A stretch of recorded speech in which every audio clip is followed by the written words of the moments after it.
Hello, hello, hello.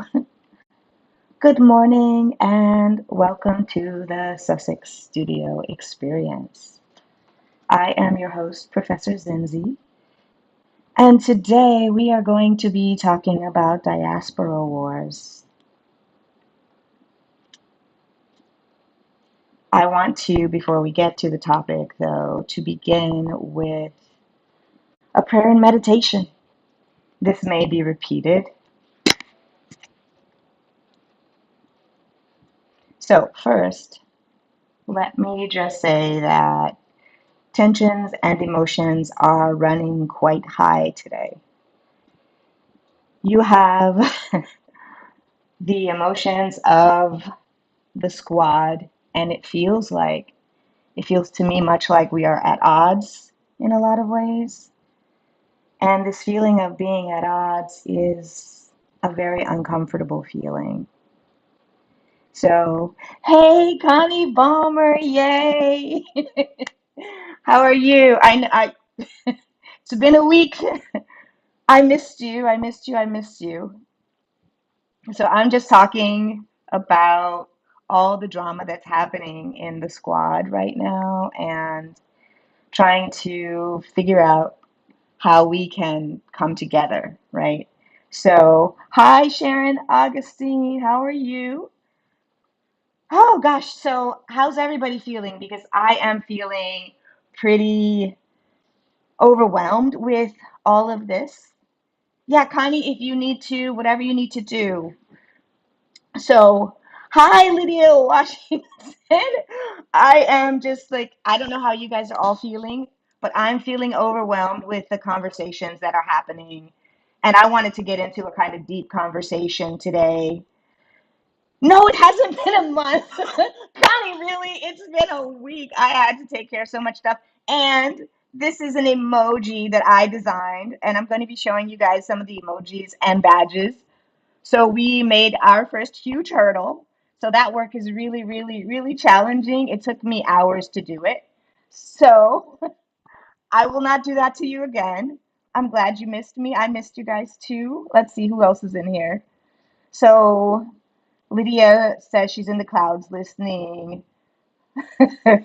um, let's see. Dumela, Dumela, Dumela ma. Um, yeah. So good day, Arrington.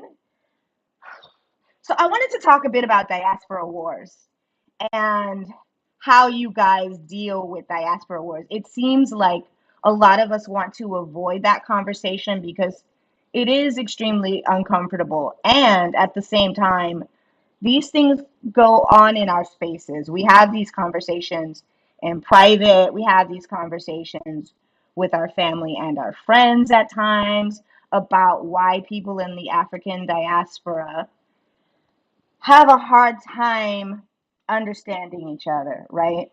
So, before we begin today, let me see if I can pull it up on my own. I wanted to begin with a small prayer and meditation, if you will. So, here we go. It's really short. And just to bring some harmony and peace, because I think this conversation is going to get tough. And we are all smart. We should be able to have conversations that don't necessarily feel comfortable because that helps to expand the discourse and it helps us to figure out why people are in their rational and or emotional brain. So you can see the prayer on the screen. Great Holy Spirit, we are the Black diaspora. We come before you weary but unbroken.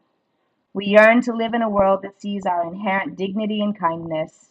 We see the world as family, calling each other brother and sister. We are tired of the negativity, the constant picking apart. Grant us the strength to hold on to our joy and our wisdom to navigate challenges. Guide us in sharing our stories and truths with open hearts. May those around us begin to see us as we truly are, a beautiful and resilient community. So, quick meditation just before we dive in. I want you to focus on your breath. I want you to imagine in each inhale drawing in strength And each exhale, releasing negativity, holding the feeling of strength and pride for a moment. Again, I want you to inhale, 2, 3, 4. Hold, 2, 3, 4. Exhale, 2, 3, 4. Hold empty, 2, 3, 4. One more time. The holding empty is perhaps the hardest part. So big inhale, 2, 3, 4. Hold, 2, 3, 4.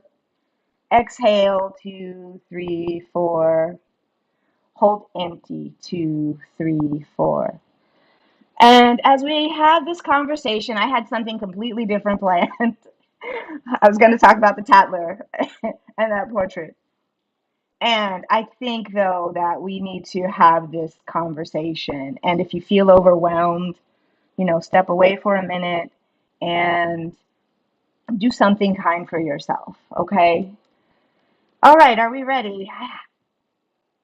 Let's get into it. Let's see. I need to bring back the chat. All right. I haven't seen anything that's been happening in the chat. Let's see. I'm going to go back just a little bit. I see. Yes, we are the Sussex Warriors. Beautiful ladies. Yes, and gentlemen. Anything else? Let's see. Hello, everyone. Okay, so diaspora wars. I hope you guys feel comfortable enough engaging in the chat. I'm sure you will, because this is tough, right? So, why do we have diaspora wars? What are diaspora wars? Diaspora wars have to do with the larger African community being dispersed all around the world and having misunderstandings and or sometimes angst, feeling sadness, depression around subjects that come up. And so right now we're having a kind of diaspora war. It feels like to me a kind of diaspora war between what happened with Meghan, the Duchess of Sussex, and in her trip that, is being stoked by the UK media. And perhaps, and I think that this is an opportunity for us to have a larger conversation about those things that we sometimes say in private about, one another, or we hear people say. So I will say this. I have a good friend who's from, I'm Black American, have lived and traveled. Most of my friends and family members are from around the world, right? And I've always, since I went to college and even before, my best friends in high school were from, you know, Hong Kong and Denmark. My friend Patricia was from Kenya, raised actually India to Kenya to Denmark, right? So just always felt enlarged by having friendships and relationships from around the world, right? And so, met, dated, in love with people from around the world, specifically South Africa, and had a partner. I'm talking a lot about my personal life, which I don't, anyway, a friend from also Eritrea, not Ethiopia, right? That would be another kind of war. And those who know, right? So, anyway, in my experience in college, I started to hear a lot of things around the African diaspora having challenges with Black Americans. And I think these things happen. So, my friend, back to Uganda, right? So, had an uncle who traveled extensively, was a revolutionary, passed away, worked with the government of, this is bad, Idi Amin for a while, and not specifically in Uganda, but Idi Amin was passing monies along from Uganda via my uncle and his organization, which was a large one in this country, to Black Americans in the civil rights struggle. So it's complicated. So he was really donating, in addition to all the horrors that he committed. He also donated monies to help grassroots organizations in the United States to help Black Americans get a kind of freedom in this country. So I came up, at the footsteps of these people, and that left an imprint. So anyway, back to my friend from Uganda. We've always called each other cousin because of my uncle and his work. And, just that sort of kind of kinship between the way I feel with people from the diaspora. So anyway, I would say it was a few months ago we had a conversation, and he was talking to me about how terrible Black Americans are. And he was listing this, he had a list of all these stereotypical things. And he was saying that we are, ignorant, we are uneducated, we are like with a straight face and not thinking that I would be offended or hurt by any of it. And I'm just like, do you realize what you're doing? You are literally talking to a product of this country, a person whose ancestors were brought over here, and forced to do labor, literally had all of the labor, all of the everything drained out of them for the benefit of capitalism and other people, right? And so my family, we carry this wound, but that's not all we carry. We brought our culture from mostly, West Africa, some parts of East Africa to this country, and we merged with Africans from other places, right? So you might have someone from who came from the northern western part of Africa to, and intermixing, marrying, if you will, by jumping the broom or deciding they're going to have this relationship with someone who came from Cameroon or and so anyway, you have all these cultures come together to create one larger culture. And so we brought things with us from all of these different places. We merged them. Our sorrows produced, because we were not even allowed to have our music. And so our sorrows produced spirituals and gospel and country and jazz and blues and ragtime and rock and roll. Not just our sorrows, our experience also created these things, right? And so that's one way that we came together. Our foods didn't change a whole lot from West Africa to this place, right? My grandparents were rice farmers. We brought our technology of rice farming from West Africa with us when we came.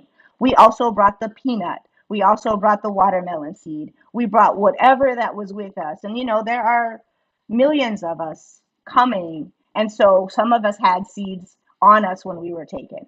And so we brought those things, we planted those things, we used those things, and we brought all these cultures together to create, with our experience in this place, a new culture, right? And so, for the benefit of of us and our culture, gets extracted. And so, like, this friend of mine, we had this conversation, and I'm like, dude, like, do you really believe that? So back to that, right? Back to this conversation. Like, you can't possibly be having this conversation with me and believe these stereotypes. And I told him, like, the civil rights, the people who, like my uncle, who were fighting for the civil rights in this country, literally made the United States government start allowing Black people, and I'm just going to mostly stick to Black people today. From that they allowed people also from India and China and all these other places, but we fought for other peoples, not just people from Europe, to be able to come to this country. We During that civil rights, we put it in legislation, and that's how people from the diaspora were allowed to come. It was not this generous United States government who said, I want people from around the world to come here. No, it was literally Black Americans doing this work and saying, we want not just people of European descent, we want specifically people from the diaspora to also be able to come here. And so, he was like, well, yes, and I thank you for that. Well, can you thank me for that and also hold these anti-Black opinions about Black Americans specifically? And again, in my experience, talking just about the diaspora, everywhere in the world, it does, like, we'll be minding our business and people all over the place have these negative things to say about Black Americans. I don't I don't get it. I don't like, I don't care where you go in the world, you're going to find anti-blackness, but you're specifically going to find anti-black Americanness. And it's tiring. Like it is tiring for to walk around and we just want to live our lives and not constantly be under assault. That's what it feels like to me. So any comments? I missed a bunch of things that you guys were saying. So I'll just go with what's on the screen. Yes, yes, yes. That is I am Meghan Markle. Did you guys see that? You did. So it is a lot to be carrying these already the wounds of enslavement and the wounds of Jim Crow and the wounds of the civil rights era and the wounds of the war on drugs, because like Tupac said, that was a war on poverty so the police could bother me, right? And so they slavery by another name is mass incarceration. It is the only system that allows people still to this day to work for free in cotton fields, making license plates, doing all of these tasks on these plantations that have not changed much, these prison plantations, right? And so, so it is for me, I want us to be able to hold this conversation, and I hope you guys will engage in it with me and let me know your true opinions so that maybe we can begin to dislodge this wedge or dislodge these feelings around why we have these conversations in our private spaces. And for my friend to say those things to me, it was brave for him to say that. And it was also uh, it was also insulting because I believe that he thought I was going to agree with him. And Black Americans, when it comes to culture, that's the line, like we have no culture. And yet, every positive way, this is me, right? You guys are going to see me today. And yet, everything that we do gets translated around the world and we don't get to benefit from it, right?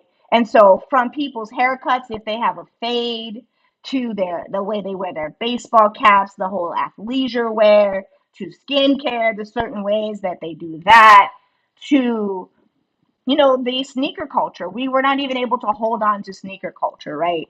We don't get to hold on to anything and say, this is our sacred space, this belongs to us, because it gets translated almost immediately from the Black American community to the world and doesn't get respected. And then at the same time, the use of the N word, you can get assaulted with that everywhere in the world. You're like, really, dude? Like, you're really going to say it? Like, I can't tell you how many people I have had to check around using the N word in front of me. I'm like, have you heard me say that? Like, have you heard me? You understand when you're using it, and everybody knows just about in the world knows that word and knows that it is an insult to Black Americans and want to be able to use it. And sometimes we're like, well, if you want to take that, why don't you take some of this trauma? It is as if because we are adjacent to so much in this country and have been that we still also have to pay this heavy price.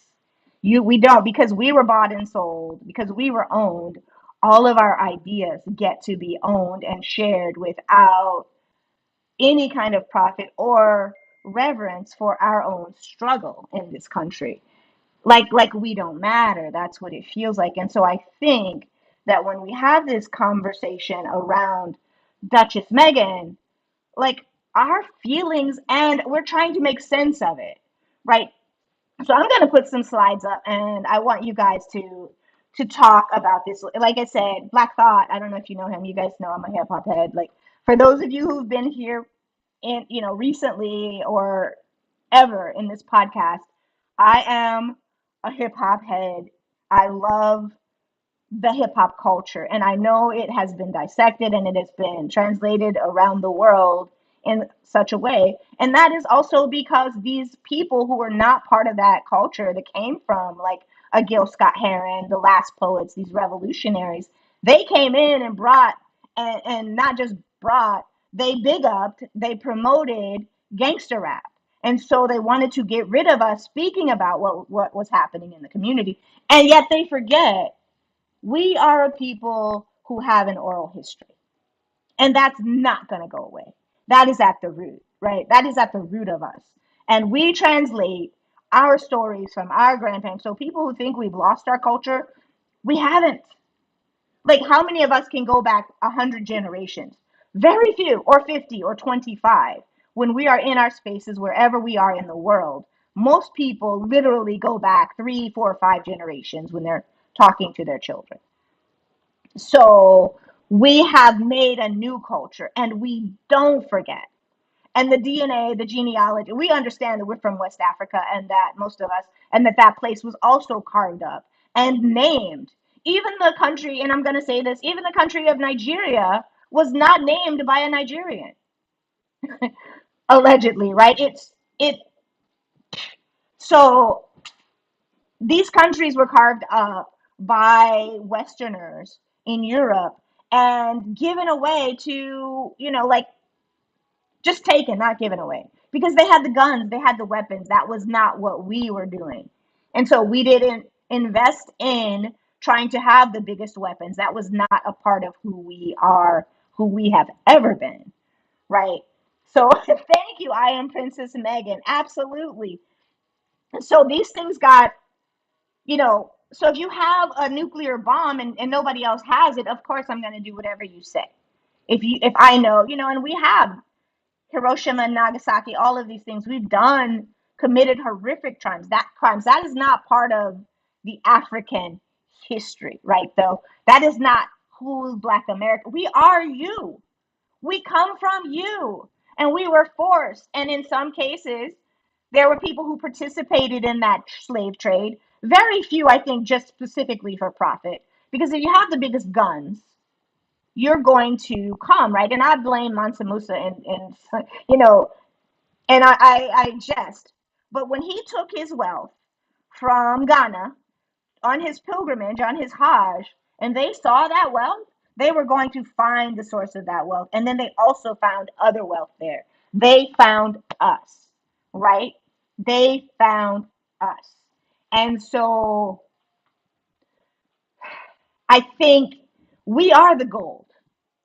We are the literal gold. Look what we've done in this country as Black Americans.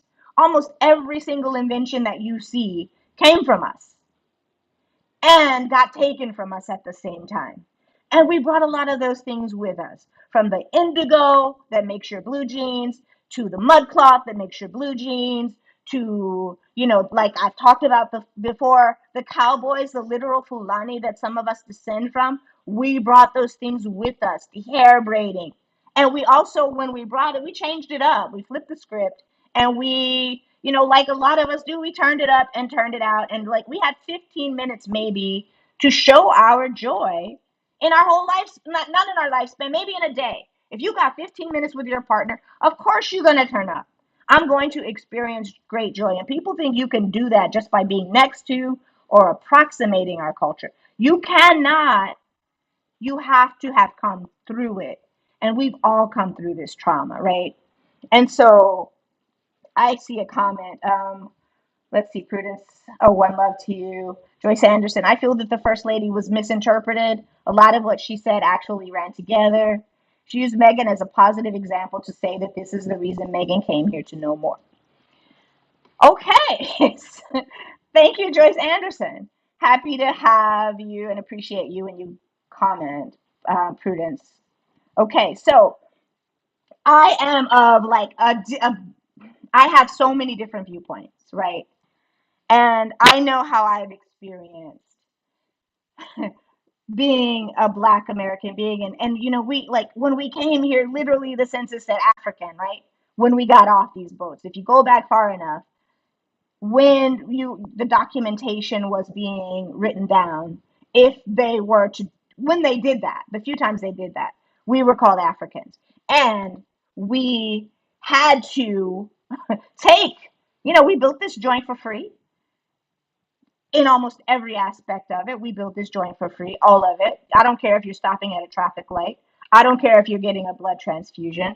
I don't care if you are. Did you see the two little Black girls that just solved the Pythagorean theorem?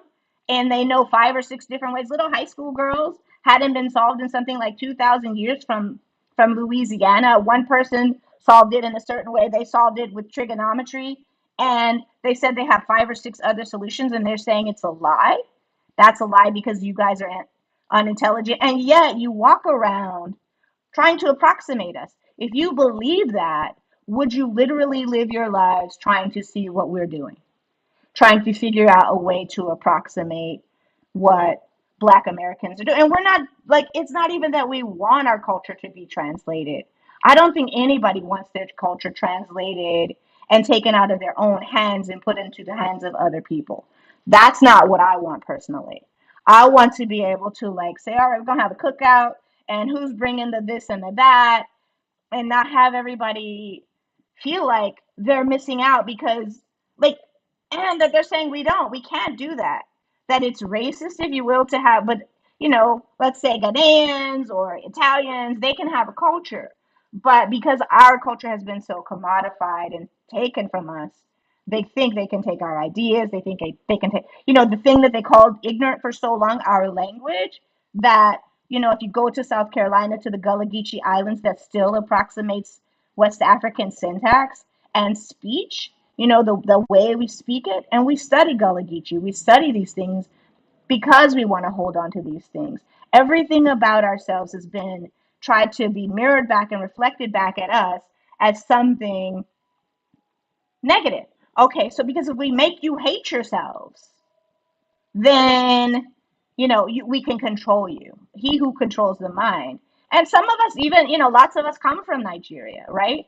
And so if you have this certain spirit, don't be surprised that that stayed with us too. And Ghana, some of us, lots of us have, most of us honestly have a whole mix of all of those cultures, because there were two people that came together over generations and generations, and people got shipped from Arkansas to, when they were not doing good stuff, they got shipped from Arkansas to Louisiana, right? They got shipped from North Carolina to Alabama to work in these harder plantations, right?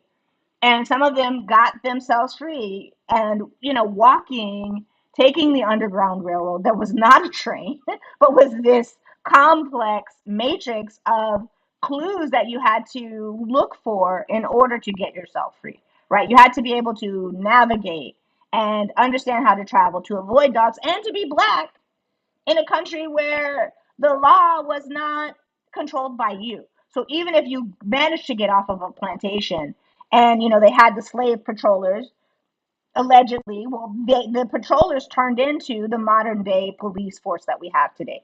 Those things are ingrained in the police force, and that is why allegedly the police force in the United States behaves this way against Black Americans, because it is in the DNA of the police force to look for escapees, right?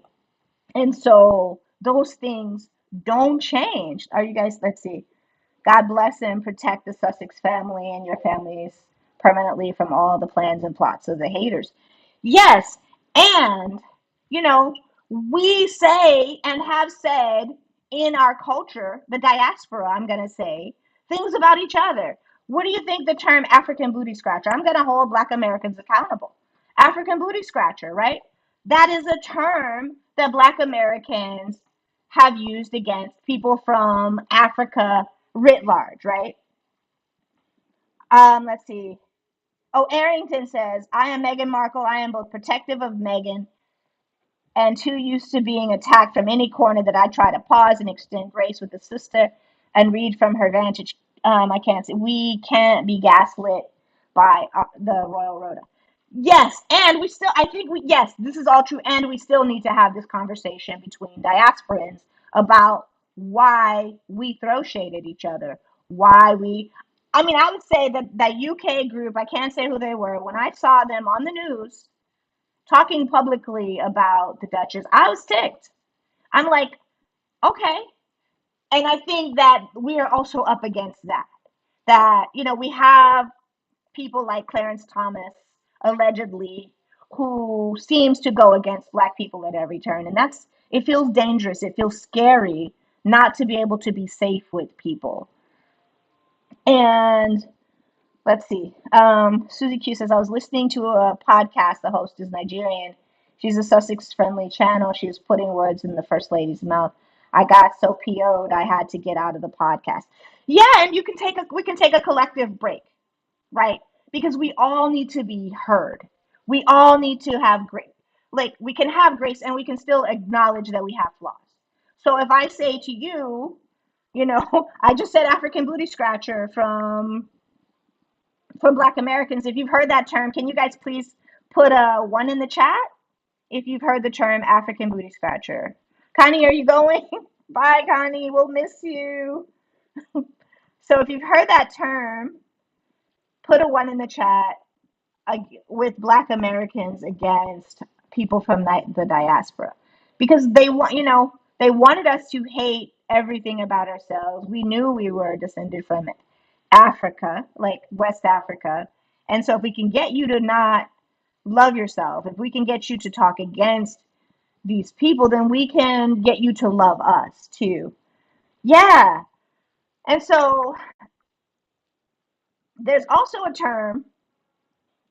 I'm going to go there, guys. There's also a term, and this is another harsh term that Nigerians specifically use for Black Americans.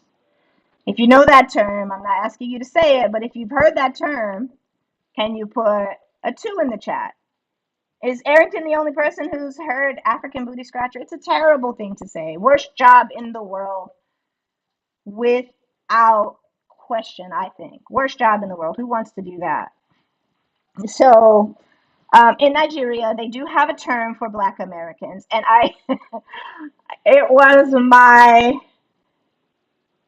Eritrean friends who, were having a conversation, like I said, in college around diaspora wars, like everybody against everybody, but specifically diaspora wars against Black Americans. And I was told, yeah, they hate you guys. They have this term that they call you guys, and I was blown away. I was like, really? Yeah. And so we had a friend from Nigeria and we talked to him, and I've talked to people over my lifespan about this term, and I've gotten so many like different versions of, oh, it's a term of endearment. I don't believe that. It is it feels it's very hurtful to know, it's a word that feels like the N word is being used against you, right? And so why do we do that to each other? We've had, colonialization, and we've had enslavement, and those things merge to make us. And so the things that they whisper about us, they whisper to you, or they tell you loudly, don't come over here. And, my ex from South Africa, he was told, don't lose your accent. I was like, what? He's like, yeah. And we, when I was there a couple of years ago, we had the same conversation. And I'm like, so it is like they want people to what they're going to turn us against you, they're going to turn you against us in order to do what? We can see what the long-term goal is, right? Um, don't know, but consistently told Nigerians dislike African Americans. Right, I've been told that too. And I have, like, my neighbor, I was thinking I might ask her to come in. She's from Nigeria, and participate and just have us have a conversation around that particular subject, because like I read Chinua Achebe, I love Things Fall Apart, and I read it every Christmas, right, with my kid. We read Things Fall Apart because I think he needs to understand just different cultures, that Africa is not a country, and this is the way, Chinua Achebe translates how Africans from his country, Nigerians, Igbo, were before, I think it was Igbo, I'm pretty sure it's Igbo, before colonization, right? And so, let's see, anybody else? So yeah, so there's these diaspora wars. And so this guy, I'm gonna say his name was, did I say it already? His name was Melvin, the guy who from that was a friend of ours. And he always had something to say. And he looked and walked and approximated a lot of Black culture. And this month, I've been going in on the Kendrick versus Drake. You guys know that, who've been in this podcast before, that the Kendrick versus Drake thing has been big for me. And I think it is also illustrative of something larger that's happening. You know, you have Drake coming in, if you will, from Canada, right? And coming into hip hop and not coming in with reverence. You see him doing these things, and then you hear him using the N word with a hard R. You hear him allegedly disrespecting Black women, specifically from, Meg the Stallion when she was shot by her Canadian boyfriend. He took the boyfriend side, to Rihanna, who can say anything bad, like in my mind, about Rihanna, right? To just Black women specifically. All he has all these I'm sorry, bad things to say about Black American women and Black women, also Caribbean women. And but he comes into the culture and he doesn't respect it. And so the last Kendrick this track was about Drake being a colonizer. You know, you run to Atlanta and you learn how to speak Black English and you learn how to, do your thing in the club and you learn how to, and then like when you're done with that, you'll go to Oakland and you'll like use Tupac, you'll make a whole video or song allegedly about Tupac using his voice to diss someone from California who is really in this thing. Am I missing some stuff? I see, don't know, but consistently. Yep. Okay, I heard that before. Hi, Michelle, Fatima.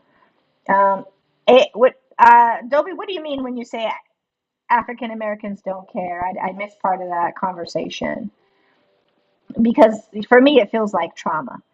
And so I think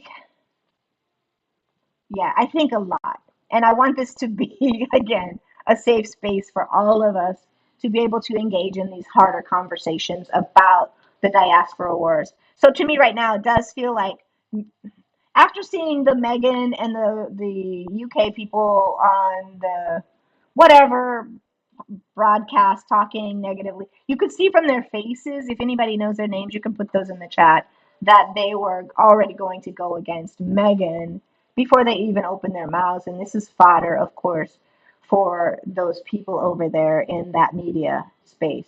So, did I turn that one off? Okay, so I'm going to go here and, no, 1 second. Turn that one off, turn that one off. See if I can, yep, diaspora wars. Meghan versus everybody. So I'm gonna, where is my slideshow? I do not see it. I know I put it in here. These are all saying one. No, please don't say it's gone. I may have to upload the slideshow again. You guys can't see it right now, right? So let me, so anyway, wow, I thought that was on the screen.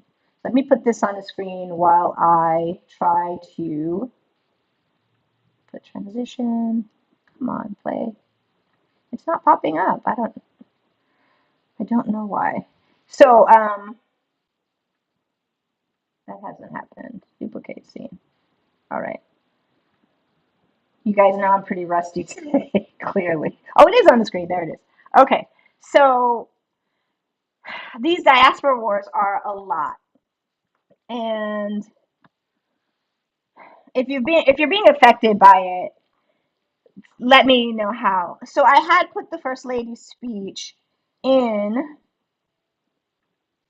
in a slideshow, and I'm having a hard time finding that one right now. So I may have to, like I said, re-upload it into the podcast. But so we have these diaspora wars, and we say mean things about each other, and this is not. It doesn't come from us. I mean, it does, but it comes from people trying to stoke these kinds of thoughts and feelings. Because if we stoke these thoughts and feelings, if we keep them separated, if we keep them apart, then what do we get if they're not seen as unified? Well, we can exploit. And if we make people feel bad about themselves, and then we can also make them approximate who is supreme, right? And so you have the UK family, the royal family of the UK, of Great Britain or Britain, seemingly being at the top of this whole hierarchy of who's desired, right? And so I would say that in this country, I'm going to give Black American women a lot of credit. Black American women don't, for the most part, feel a need to compare themselves, approximate anything around the people from Europe, right? We do our own, and I'm not saying that people from around the world don't do the same thing, but I'm saying specifically that we don't look at them as the standard. We see ourselves as wonderful, desirable, brilliant, and we are the most, like I think I've said this before, we are the most educated population in this country, Black American women. And but that doesn't get translated that we get more, as a group, we're only 13% of this country. And as a group, we vote in a larger block than anybody else. So when Black Americans, and specifically Black American women, the men do too, but not in the same numbers. But when Black American women decide they're going to come out and participate in an election, we control the presidential election. We help to elect people in Alabama when we come out in large numbers, and it's usually when we're anti something. So we might go from, like, let's say 85% to 94%, which is huge. If we need an extra 10K voters, when we do that, and so now you have people trying to say, or put a wedge in and say, you're on that plantation. You're on that, if you're in a certain group, you're on that, you belong on that plantation with those voters. Why do you always vote the same? Well, voting, you have power. The first lady was right in telling her people that showing so much skin is not appropriate for their women. Yes, the first lady, when she said that for their culture, that I am not a member of the Nigerian culture. And so if she's saying that to kids,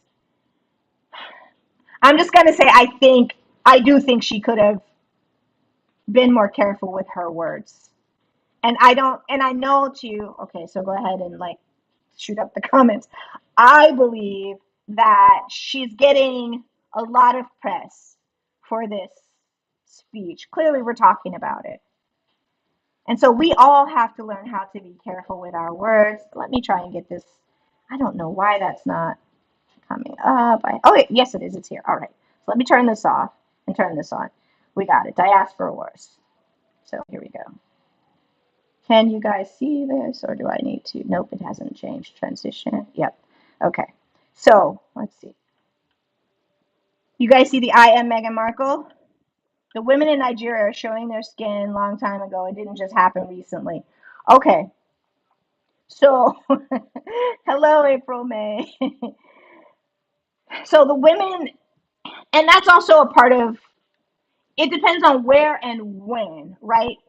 And so, like, Chinua Achebe might say, I'm not saying he would say, but I believe I've heard him say, I may be wrong though, allegedly, that when people came to Igbo land from, what to colonize, that there was no, like, people could walk around, and did culturally walk around however they wanted, right? And I know, like, I had a friend in college who was from South Africa too, and her name was, anyway, her name's not important. But she was a princess from Swaziland. And I remember she had a photograph, a large, let's say 3 by 2 photograph of herself topless, right? Just showing her breasts. And that was a traditional painting. And so, like, and it was, in the house for people to see. And it wasn't pornographic. It was culture. So Megan was dressing specifically for people. Some people will say temperature. I would say it's for her taste, and I think she tried to wear a lot of Nigerian designers in that process. And so I think that there is a conversation that's being had, that's a generational conversation, and it's also a conversation around diaspora wars. Let's see. Megan will need to find out what's appropriate attire for countries they visit. That's just showing respect. The women in Nigeria are showing their skin a long time ago. Didn't okay, that's the part I missed. Okay, so when you travel to Saudi Arabia, for example, we understand that there's a specific way, or to Muslim countries, that you dress. And I would say that Meghan is also discovering her Nigerian ancestry. She doesn't come in automatically with this understanding. And she came as her full self, and she learned while she was there, right? Yes, Professor, that's what Meghan emphasized frequently in her podcast. Black women will not accept being the negative views you portray. We will define ourselves and our beauty. Because if we didn't do that, we wouldn't be here. If we didn't love ourselves, how could we have survived chattel, the kind of enslavement, chattel of animals, right? Chattel enslavement where you don't own anything except your thoughts, right? And you translate, you're still beautiful, you're still kind, and you braid your children's hair, and you have whatever rituals that you can with your kids, and you create new things out of the space that you are in. How many of us remain in the same culture that we were in 400 years ago, 500 years ago when we were brought here? Very few. No, I don't know. I mean, almost none in the world. Culture changes. And so what was happening when we left West Africa is not what's happening today. You have, and we have reverence for our family members. And so we translated things to this country. And also, things got changed because of where we are and because of how we were forced to live. But we made, gumbo out of the things that they wanted to throw away. But it wasn't just scraps. We also knew and used these things in West Africa. Compare jollof and gumbo, right? Compare or I should maybe say dirty rice. That's what we call it, a red rice, and jollof. It's very similar, right? The operative words are their women, not every woman. Did I miss something? Yes, Professor. That's what Megan is. Okay, I saw that. It's very hot in Nigeria, and Megan wasn't the only person showing skin. Do you remember the first day there was a lady in braids at the school? She was showing skin. Yes, all of these things are true. I'm going to say that for me personally, let me move on with the slides, and you'll see what I think. So these are, oh, before we go on any further, so you guys are wondering maybe what I was doing. These are the emotes that I created for the podcast. So we qualified for membership, so I'm not done with that yet. But I designed all of the emotes that you see here, or the emojis on the screen, and it took a lot of work. So so these are some of the things while I was away from my home that I was designing. So I hope you like them.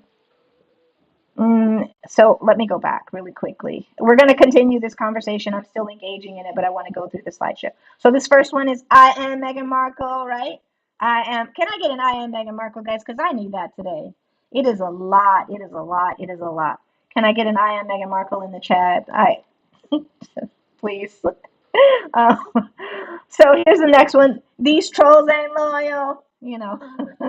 So if you know, there's a song that doesn't use the word trolls, allegedly, but it's a colloquialism from Black American speech, like most of these are. Um, so ancestors got me, right? And from ancestors got my back.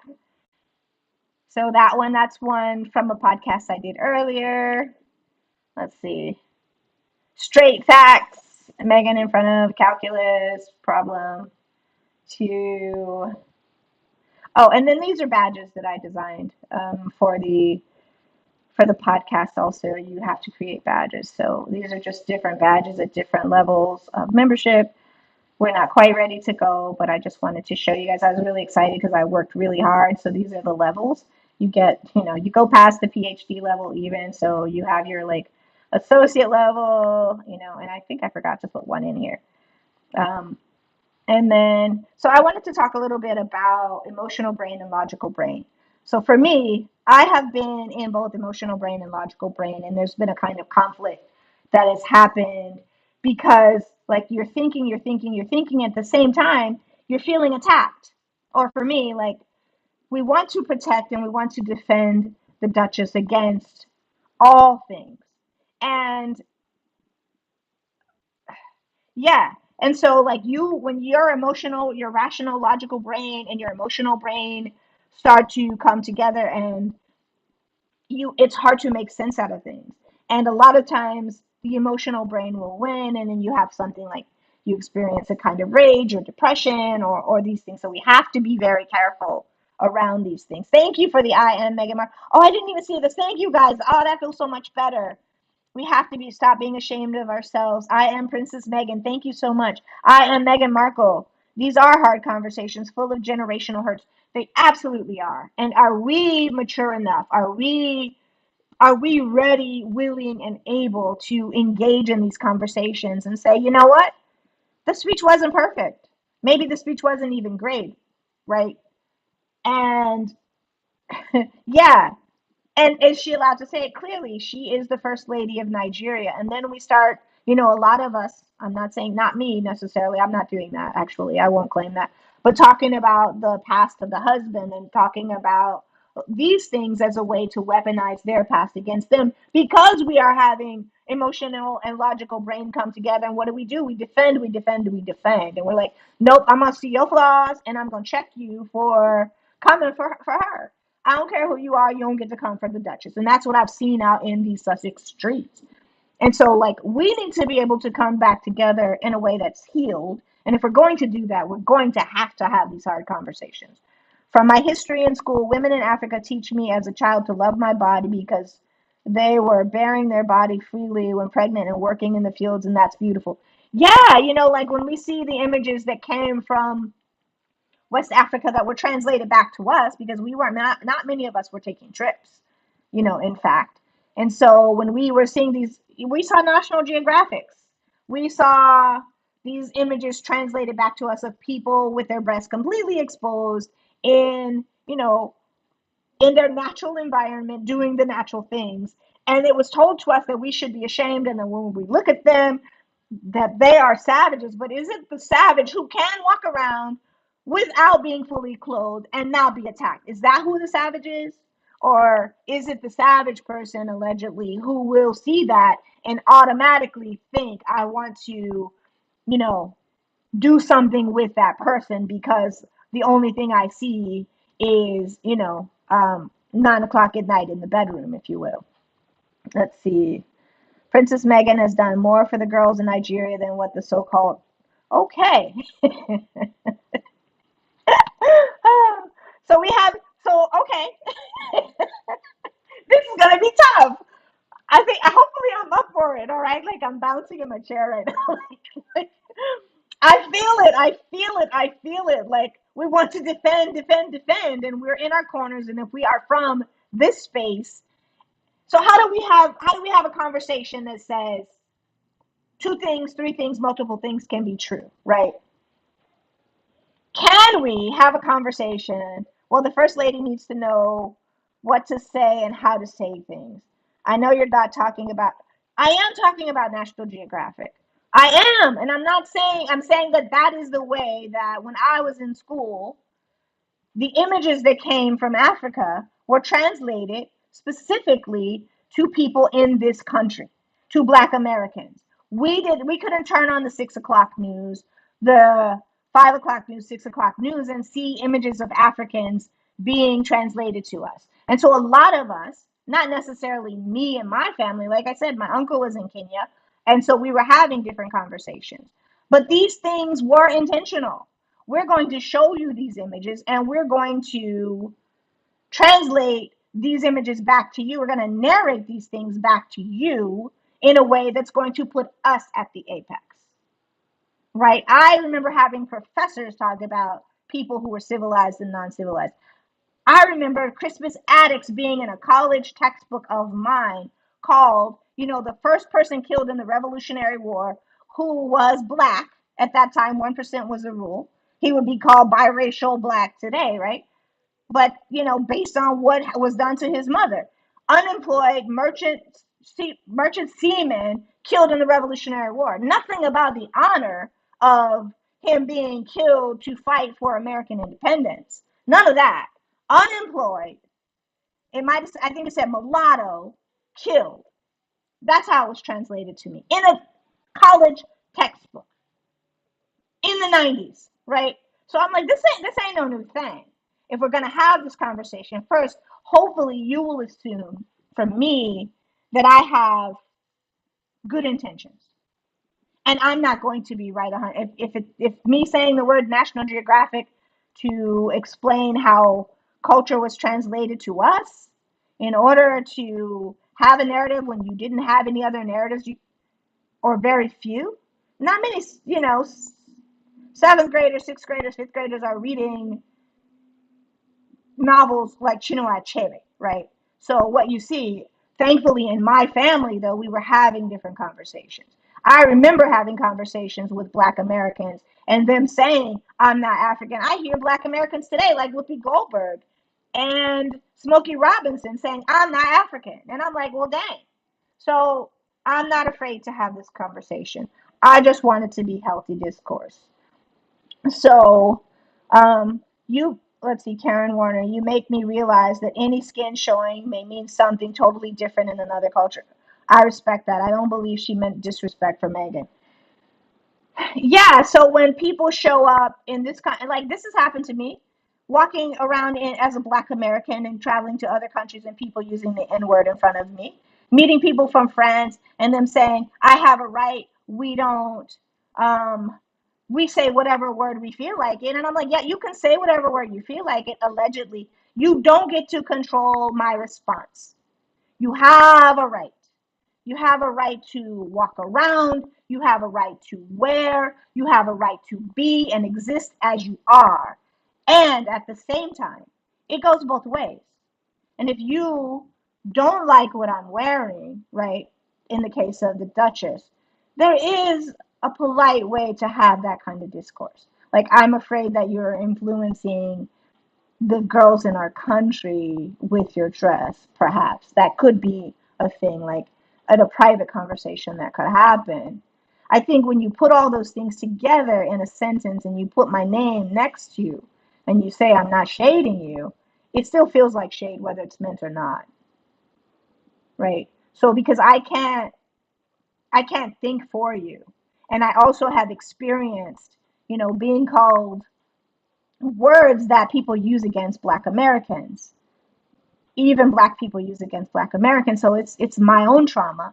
And it's also like, am I gonna believe you or am I lying eyes? Like, these are experiences that we're having in the world. And we came together to love and support the Duchess, right? Please be respectful of all in the podcast. It's okay to disagree, but do without respect for others. Thank you, Lydia. Dobie, it goes both ways. Is it Dobie or Dobby? I don't know. Well said, Lydia Washington. There are tribes in Africa that don't wear clothes. They only cover their front area. Not until that first lady clarified her statement, Susie Q says, I will not mince my words. Hi, people of different mindsets. April says, you can show some respect for African American people and you'll get respect back. This is not the format for that. Am I missing a whole? I did say something, but yeah, so like, how do we love each other and hold each other accountable? How do we love each other and say, you know what? It doesn't matter like how you meant that thing. It felt like an oh ouch when you said it, right? Like I said, the person from France decided she was going to use the N word in front of me and talking about she doesn't censor herself. And I'm like, are you going to censor yourself in front of your Black employer that you're working for, taking care of their children who happen to be wealthy? Because if you don't, you will be without a job. Because in this country, in this space, and we understand that from all over the world, that word is not a word that should be used, that it is a weapon. And, you can say it. Like I said, I used to be a teacher and I had four teachers use that word in front of me at different times, all trying to find a way when I'd not used it, all trying to find a way that they get a card, they get a pass in my mind to say it. And I'm like, one of them, I said, if anybody ever uses that word in front of me, it changes my relationship with them forever, forever, forever, ever. And there's absolutely nothing I can do about it because I've been assaulted and you feel dangerous. And so I think that Let's see. Everything the lady said about Hollywood or the Met Gala wasn't necessary. Also include Meghan came to look for Africa. Has no place in how the youth showed up. Yeah, and in these diaspora wars, there has been this thing around Black Americans and specifically Nigerians. And that's something I don't know how we address it, but I'm going to try. And so, because of the word that has been used against African Americans, that's, some akin to the N word, that there, it feels, it feels harmful. Like, I think people are, what we need to maybe do first. Let me read this first. Remember, Princess Meghan was invited. She didn't pick up herself for a joyride. Yeah, she did her DNA. Right, right, right. She was invited. And we don't feel this way when we feel hurt because we choose to. We use the evidence from, our past, our present, in order to make a determination about what feels unsafe. And so for a lot of Black Americans, African Americans, today they're feeling unsafe, unloved, and attacked. And I think we have to acknowledge that in order to move forward. I'm not saying that what she did or said was meant that way, but that's the way it felt. It felt like an oh, ouch. I pray that the First Lady says something about the way UK media spoke on the African country. I didn't like it. I love Africa and the people are so beautiful. Let's see. Don't blame the derangers for our thoughts about that speech. I think we are intelligent to know that her speech was not articulated correctly. That speech was defaming women in a whole name and a country. Like some Black Americans might call her, she's like slick. Like she has, she's trying to be slick and shade her. I think when you put anyone's name next to Michelle Obama's, even if you don't mean it, when you use their name next to these harsh things that you're saying, it feels like an attack. And so, how do we deal with that? How do we deal with that as a squad and come together and have a better understanding and understand that as intelligent people, that these things are going to happen, and how can we be better and have harder conversations again where we're going to get in our feelings. So I'm not going to say we don't get in our feelings. um Somebody said I can say what I want. They knew how Meghan dressed before they her to visit. There was not a breast exposed or short shorts. The First Lady can say what she wants, others can reply. Y'all are high beautiful people. Megan didn't go there to learn about culture in 3 days. She was there for business. She was invited to come there, and she's American, so you can't expect her to instantly know the customs and values. I'm sure she will adapt as she learns. So how do we come together? How do we say? Can we say both things can be true? That on one hand, perhaps Megan could have done a little bit more research about the Nigerian culture and acquiesced. I don't think she understood that her dress was going to be interpreted the way. You get to do what you choose to do. You don't get to control others' response. And at the same time, she was always going to be attacked. And as we see, like from the people that are from the UK in those interviews that they're doing, those not just interviews, they're having like conversations about her, we understood that that was going to be negative. So it was always going to be something, I think. It was always going to be something against Meghan. How can we, though, have that understanding that she was always going to be attacked and say, yeah, she could probably have wore, something different, and they couldn't have, we can't know. It's like any other discussion. Like we can't go back. She's American, so you can't expect her to instantly know. Okay, yeah, the customs and values. I'm sure she will adapt as she learns. Absolutely, because we all do, right? We adapt as we learn. And if she had thought that she was going to feel attacked, and when she felt it, I'm sure when some auntie brought something to her attention, she did specifically. She learned. She learned that this is not, and I think she was wearing Nigerian designers too. That red dress, I believe, was a Nigerian designer. And so there were literally people from and of the country that she was trying to show respect to. And even that, like, didn't translate. I thought it was a cute dress, though. If she wanted to address the women and girls in her country about their dressing, do that, but don't be evoking anyone's name in there. Um, yeah, it's a lot when you like if you're talking about one thing and you can name it, you can name one thing and then you put as somebody. I know we've all experienced that where somebody's talking about something and they evoke our names and we're like, wait a minute, I ain't got nothing to do with that. Like, why you put my name in a sentence with that? And so I think for a lot of Black Americans, that's how Black Americans are feeling. Like, why was she said a lot, if we're honest. I do have the speech here. I don't know if I'll be able to see it on my super large screen. um, okay. So here's the speech. Are you guys ready? Take a deep breath. In, two, three, four, hold, two, three, four, exhale, two, three, four, hold, empty, two, three, four. All right, so one more breath, because I'm about to read the speech from the First Lady, and we'll go from there. Um, Again, one more time. Inhale, two, three, four. Hold, two, three, four. Exhale, two, three, four. Hold, empty, two, three, four. Okay. Yala says, I think the first lady was jealous about Meghan's excitement. Could be. Was her dress attacked by the first lady? Not specifically. I think her A was hurt because she was not at that meeting. I totally agree with you. You're all too. Am I biased? Like, if you think I'm being biased, let me know. Put a one. Yeah, no disclaimers. If you think I'm biased, please put a one in the chat.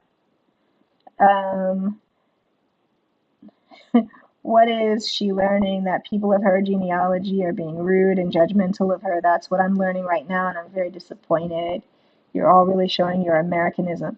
Well, that's the way. I mean, we have to, and that's not a disclaimer. We are who we are. And I was hoping that we could have a conversation around how we can address misunderstandings and figure some of this out, at least between us, so that we can move forward. She knows Meghan receives unprecedented hate. Why add to that? We have the right to express our thoughts. The fact that they do not align with you does not make us biased. We feel how we feel. So Dobie thinks I'm being biased. Can you tell me specifically how am I being biased? I am American, so I'm Black American. Canes have been here for like these genes have been here for at least about 500 years. So our blood is in the soil, and we chose to call ourselves African American. We choose to do genealogy also because we care. We want to know. The specific stories were stripped away from us, but we didn't lose ourselves. We brought everything that we had with us and we created from that and from this something new and different that gets translated that most people around the world enjoy, at least, the fashion, the music, the syntax, the inventions from the cell phone to like all of it, PC, all of it. We enjoy those things. We don't get credit. People don't think we're intelligent enough to allegedly have nuanced conversations. And I will tell you, we are brilliant people. And we're brilliant because we come from you. And we're brilliant because of what we've been through. So the American is what we've been through. The African is who we have been. And some of us have been forced to have other people's DNA in our ancestors' bodies by no choice of ours. And we still took that and created something and we don't typically gatekeep our culture to the point of saying, Africans, you're not allowed in, right? So they are who they are. Okay, I hear one dissenting voice. I'm not hearing. I think this controversy is being promoted as usual by the Royal Rota and colonizers know how to divide Black people. They that could be true. And you know what? Something good can come of it. We can make a gumbo out of it. You bring the rice. I'll bring the tomato. You bring the pepper. Somebody else bring, whatever it is, bring it. We're smart people. We can have nuanced conversations about things and come out of it more intelligent, come out of it better for having had these conversations, I think. Right? Let's see. I am also 12% Nigerian from the DNA test. This is where this is about, in my mind, this is about Meghan's Americanness and how it got translated to Nigeria, because she is essentially, her DNA is from Nigeria. Her experience has been American. And I don't think we can have that conversation without discussing. I don't know how to have it with only discussing, because if I only discuss Nigeria, then what are we going to talk about? The First Lady and how those things got translated and how those things got mistranslated, even, and how a lot of us experienced those words and felt. I think this controversy, okay, I think I said that. You're not caring about how they do things. I'm also, yep. You, all right. You act according to where you live, and so do we Americans. We can choose to be judgmental of you, but but as you can see, we're not. Let's follow that example. So does every Nigerian who visit America put away their custom and dress to put on jeans and t-shirt to fit in? People dress as they choose. Meghan was with her husband, who had no issue. Yala says, Nigeria or not. Thanks, Lydia. Nigeria or not. Powerful women with voices need to fight hate against black women. I'm going to say amen to that. Like, snaps. Like, there's so much hate against black American women, even by black American men, often, too often. Like, you guys are to this, you guys are to that. We are a product of our experience. And, we do the best we can. And we try. For most people that I know, we try so hard. Nigeria or not, powerful women with voices need to fight hate against black women. I think Princess Meghan dressing was appreciated, and we should that dictating how she dresses or what she needed to do. Stop saying Princess Meghan should have researched. No need to stop putting her in a box. Yeah, my opinion, like personally, is that when I travel, just like she did, if I see that I'm outside of the custom, like really far out, especially if someone has a conversation with me, I try to adapt without changing myself, right? So I want to be respectful and I also want to be myself. And I think that's the balance that Meghan, as a brilliant, beautiful, intelligent woman who is African and American, right? She did that thing. And her clothes were beautiful. I think specifically when she adjusted, all of her clothes were beautiful. And when she made that adjustment, I think she was trying to be respectful of the people. But again, I still think they would have had something to say. Let's see. We all have feelings. Caring should be on both sides. I agree. That was no hate. It was just a comment. First Lady is living in a glass house. Have you seen the pictures of her daughter? I have. Thank you. We can tell when someone is not born here, but we're okay, moved. Are raised to accept all people under God. Yeah, I think that's important. By taking America as an example and knowing well that is where Meghan's from does not sit well with me. My opinion and my opinion only. I think she was throwing some shade. Like I said to you, I felt some like kind of way. Like that's black speech. Right? I felt some kind of way when I heard those words. And so let's read them. The message here is we have to salvage our children. Okay. We have to save them, right? We have to salvage them from what? What are we salvaging them from? We see the way they dress. We see the way they dress. Who are they, right? They keep forgetting, is it the children? Is it Americans? Like, who are we speaking about? They keep forgetting that in Nigeria we are beautiful. You can see what they showcase on the stage. I said, we are fashionable. We see what is going on. The message here, oh, okay, so comments, I see blowing up. Let's see. The Nigerian First Lady should have commented the way the UK media talked about Nigeria, but no, she had to talk about Meghan. Follow the money. Marsha, hey! One thing for sure, that although we Americans may fight with each other, oh, but one of us, I think you mean is being attacked, we will band together to protect that person. Meghan is an American first and foremost. Okay, I see some hundreds. There were other ladies there with their shoulders out and their name were called out. Yeah, like I said, for me personally, it did feel like some shade was being thrown. And I think that it's natural to feel that way because when you put someone's name in the same, paragraph as, or a couple of paragraphs, and you start off by saying the message here is we have to salvage our children. We see the way they dress. They keep forgetting that Nigeria, we are beautiful. You can see what they showcase on the stage.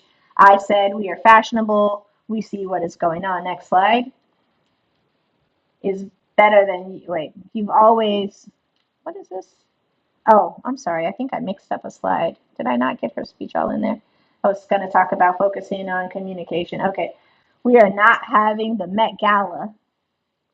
Did you guys know that the Met Gala was based? Did we talk about that? The Met Gala is based on African American fashions, specifically African American queer fashions. Like Anna Wintour specifically went to shows where African Americans were doing like drag show kinds of fashions where they really turned up and were going wild. And she specifically copied that and turned it into the Met Gala. So the Met Gala is also based on African American culture. And everyone, the nakedness is just everywhere, and the men are well clothed. So we have to do something. Tell them we don't accept the nakedness in our culture. That is not beautiful. That is not beautiful at all. So who is the them in this speech? Why did Meghan come here looking for Africa? That's another part. That's a part that I was like, whoa. And they're all beautiful girls, but they should be confident in who they are. They do not want to mimic and try to emulate film stars. Who's the film star from America? They don't know where they come from. I think you see that more in like hip hop culture though than you do film stars. Why did Meghan come here looking for Africa?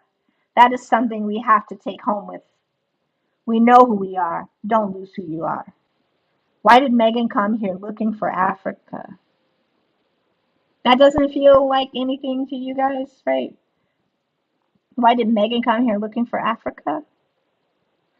Should we stay divided? Should we stay apart? Should we, when we find out, that we are Black Americans, don't deny their Africanness. Some Black people or people who we look at as Black deny their Africanness. And African Americans would say that their minds have been, allegedly colonized. She feels that way, so what? It's not a so, but for me, it's not a so what. It's why we're here. Fully clothed or less clothed does not make you beautiful or less beautiful. You should be teaching your children to know who they are. It's going up, who they are from within. That's beautiful. That's strength. That's power.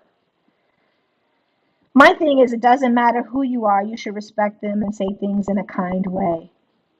When it comes to Meghan, if Black people do not have anything good to say about Meghan, um, wait, it just went. Where did it go? When it comes to Meghan, I lost it. Oh no. Did it go that fast? My thing is, it doesn't matter. No, I saw that. You should respect. Hold on. It hurts me so much when I see Black people being sneaky with each other. It's time to stand together. Sorry, their names were not called out. Well, was Meghan's name called out? I think a lot of people are feeling like putting our name in that whole why did Meghan come here looking for Africa? So what does that mean? You guys please put that in the chat. Why did Meghan come here looking for Africa? And I think so here's the risk. So I'm gonna dare to say this too. So I hope we can continue having a kind of challenging conversation. When you say things like, why did Meghan come here looking for Africa? Does it feel like you're putting the Invictus games at risk by doing these things, by saying these things? If Does anyone think that the Invictus games could potentially, like, if they were going to go to Nigeria, they're going to be having some second thoughts about that because, maybe they don't want that thing to be a problem. Let's see. That's the part. She called Meghan out. Can you imagine the tabloids headline tomorrow? She should not call Meghan out when she's being called out daily by racists. Well said. Maybe First Lady has a personal problem, like with her daughter's dressing, and decided to, like Charles, use the media to talk to family. Think globally before speaking. She is archetyping and stereotyping with that speech. That's my question too. What does that mean? That sounds like it's something internal. Looking for Africa? You mean Nigeria? So it sounds like Ghana has invited them. And I know that from my experience and my friends' experience, I know many more Black Americans who specifically go to Ghana for like Afrochella, and I may be taking a trip to Ghana for like during, I'm not sure, but many Black Americans go to Ghana to experience the culture of Ghana. And there's been a, since Ghana was founded with the help of lots of Black Americans and people from the Caribbean too, you have, people who change their names to Kwame, for example, as a kind of, or name their children Kwame as a symbol of being named after the first Black elected president of, in the diaspora, right? So you have Kwame Nkrumah, right?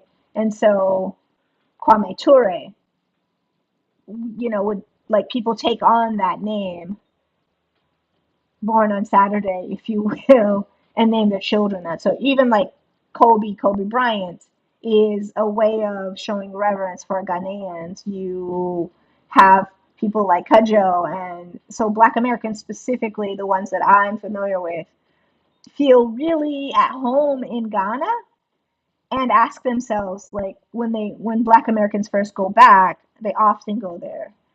Okay, but she should not call Meghan out when she's being called out daily by racists. Yep. Maybe First Lady has a personal problem with her dog. Yep, we said that. Is she? Yep. Okay, that's my question too. Looking for Africa, you mean Nigeria? Yep, I said that. My sister-in-law is from Ghana. Dobie is not about being sensitive. There's a place and time for everything. The time sure wasn't right. The nasty British tabloids are going to have a field day. My nephew's name is Kwame and my niece's name is Ajwa. My name is in Ghana, is Ajwa too, born on Monday, right? So yeah, we learn these things about Ghana, and we have had a really friendly, like in Ghana, we have the W.E.B. Du Bois Center because W.E.B. Du Bois went there and died there, and Maya Angelou has lived in Ghana. And so there's so many Black Americans famous Black Americans, thinkers who have gone back to specifically Ghana and have decided to live there full time, part time. They had the whole year of return to reconnect. And so I think this is all good. Um, Meghan didn't go there looking for anything. She was invited. This is true. Um, well, I mean, I think again, like we all have our thoughts, our feelings, we have our speech.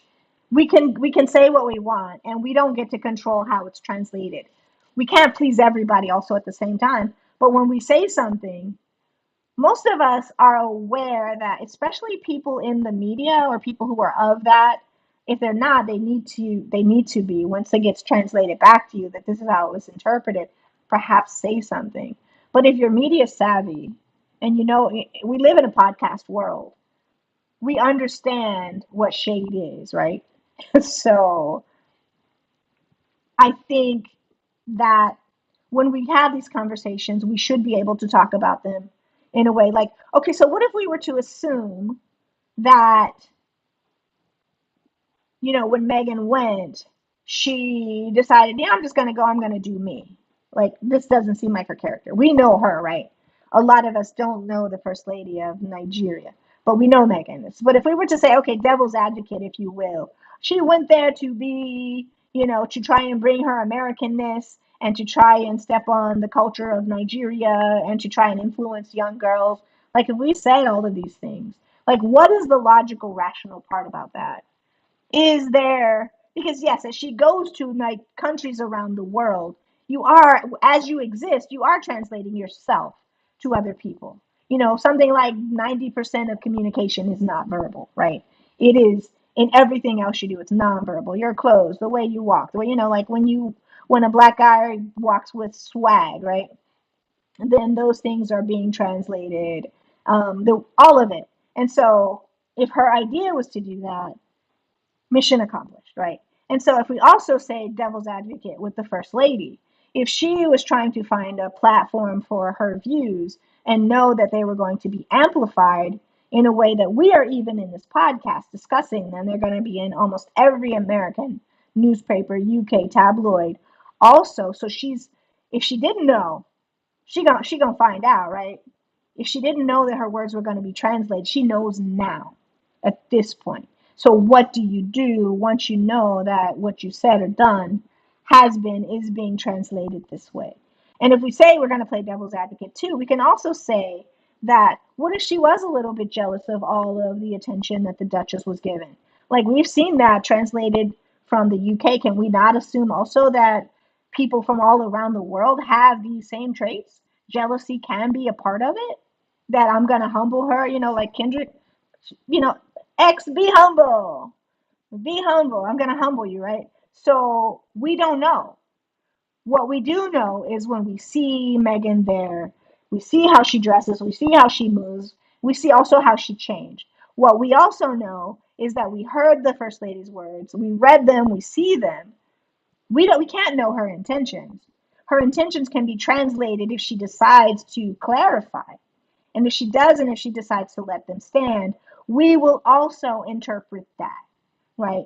And for people who are in their corners, they're going to interpret it this way or that way because we are human beings and because the brain wants to feel safe, right? And so we spend our lives doing the same things over and over because the brain understands I did that yesterday. Yeah, I didn't die. I'm going to do that again. That's why we drive home the same way. That's why we wash dishes.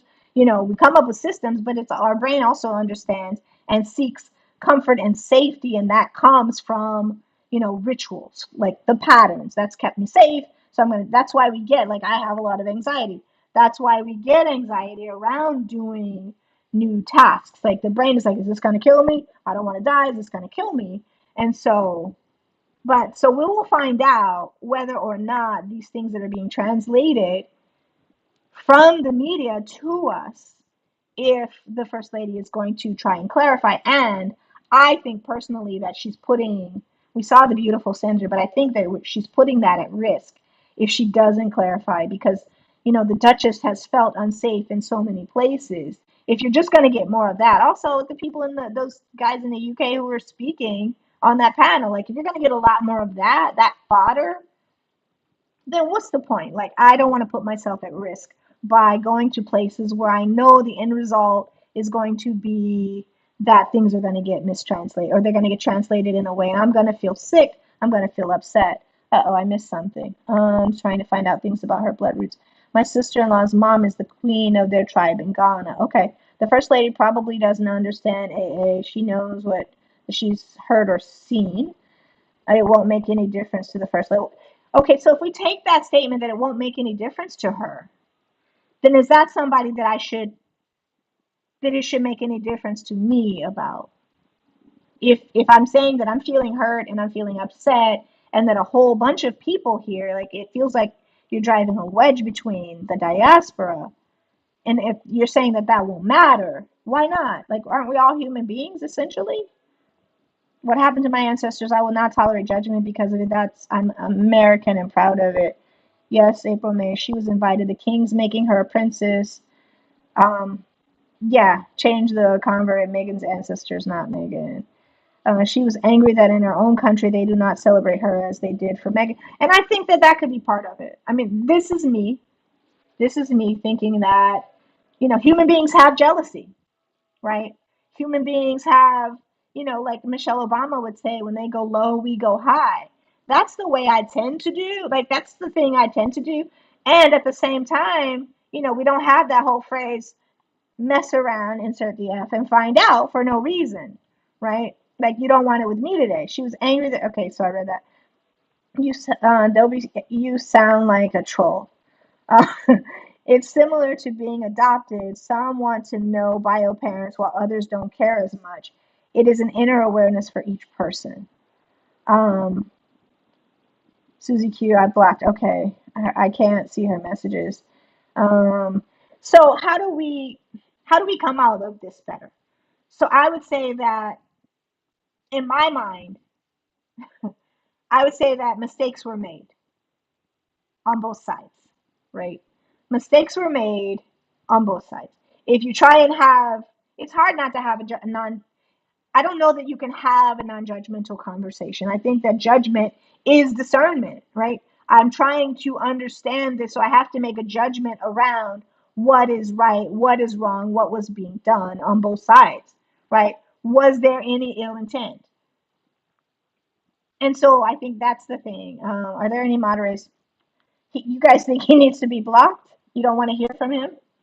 Um, if you want people, says you lady, respect others.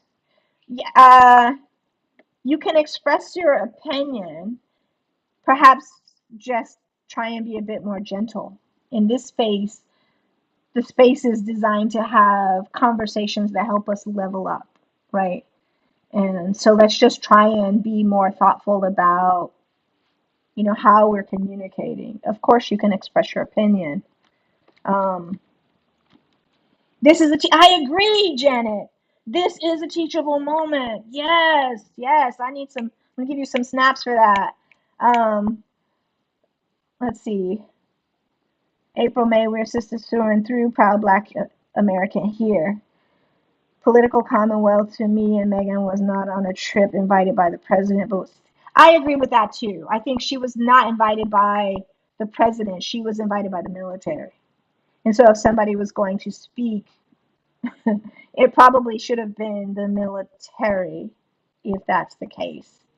Um, Lydia says, you freely spoken all day. Um, okay. Megan is always well prepared from doing her research homework. She always looked classy and elegant. Um, yeah, she should have kept Princess Megan's. Yeah, the First Lady should have kept her name out of her mouth. Good evening, Sussex Squad. Greetings from Belgium. Um, so what's happening over there in Amsterdam with Nicki Minaj? Why does Amsterdam keep arresting all these Black American people who go over there? Nicki Minaj was detained yesterday. As was Rihanna's ex and so many other people. So I'm distracting right now. Welcome. Oh, the Duchess of Sussex grew up in. Yes, I also View Park. That's where my family lives. That is a completely Black neighborhood. View Park, Windsor Hills. It is Crenshaw is right there. Like when you drive down Homeland Avenue to get to Crenshaw, it's like you can walk. So it's perpendicular. So Crenshaw is Black America, and Windsor Hills, View Park, all of those places are Black American. She grew up in a beautiful home in a Black neighborhood with a panoramic view of the city next to Tom Bradley's house, over there. All of these people, Ray Charles, I think I said Thurgood Marshall lived in View Park when I was there and sold his house. Thurgood Marshall, the first African American Supreme Court justice, sold his house and put a clause in that said he wanted to only have like a house with children would always live there. That was the wish. And so, first Black architect. And I want to say that too, guys. When you talk about Meghan, and I think if you've been here before, I've been doing research about for an upcoming show about her ancestry and her family. Her uncle was in the Negro Leagues. Her aunt was the first real estate manager, Black, in the state. So when you talk about Meghan growing up around Black people, she grew up in straight off Crenshaw.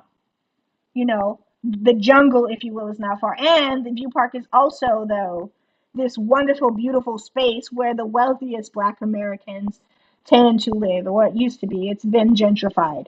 It's being gentrified because nobody knew that we had property with Olympic-sized swimming pools that looked like we were in the best neighborhoods in Paris with this whole view of the city. And so now you have people coming there, and the culture of View Park, Windsor Hills, is changing Overlook Drive, and people are pretty upset about it. So I totally agree. This is political. Charles called the president to threaten the. Ooh, I don't know. I live in Belgium.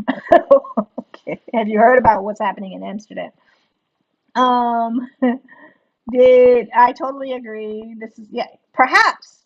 Hopefully, the first lady has received enough smoke for her disrespectful words to learn how to be a diplomat. She's making Nigeria look bad. I do agree with that too. I think that Nigeria is she's putting things that are in and I yeah, she's putting the diplomacy of the country at risk right now. Yeah, so how the fries over there in Belgium, I should ask.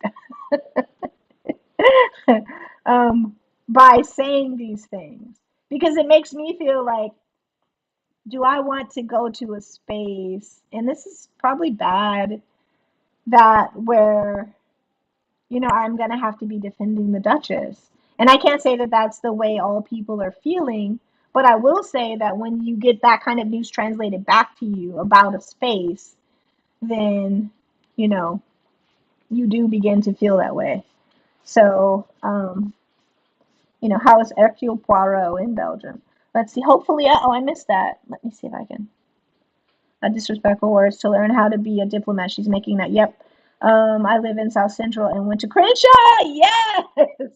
So that McDonald's right off Homeland. That's where I lived, right up that hill. um, that's 9008, baby. Yes, Mary Manuel said was not gentle. First woman should have focused on the good of Archwell instead of calling M's name, looking for clout. She should be ashamed of herself. Meghan is facing a coordinated hate on a global stage. You're telling me the Nigerian First Lady didn't know this? They bothers me out of this woman is her cruelty. What bothers me is her cruelty. It feels cruel to me too. Princess Meghan's dressed like Princess Meghan when she went to Nigeria. I bet she got paid. Okay. My brother lives in Baldwin Hills. Yes. Yes, yes, yes, yes. When I was coming up, we would be able, like, we could cruise, and we did cruise a lot on Crenshaw. Like, there would just be a party with black kids in all kinds of cars. I know it gets translated in movies like Boys in the Hood. Um, and at the same time, it was just a beautiful, beautiful place to grow up or to be when you were growing up for a time in that space and just see thousands of, black kids just like in their fancy cars that were clean and yeah, like, oh, there's a cute person over there. There's a cute boy right there. Oh, okay, I've seen that car before. So, my brother lives in Baldwin Hills. Yes, okay.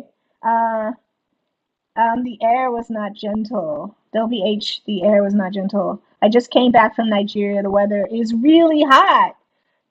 I was excited to go to Nigeria. Uh-oh. Uh-oh, no, I'm not. I think that Meghan's trip to Nigeria was a chance for the diaspora to come together. That's why I'm saying, how can we in this space have a conversation and be able to come together around this stuff? Because it is important for us to come together.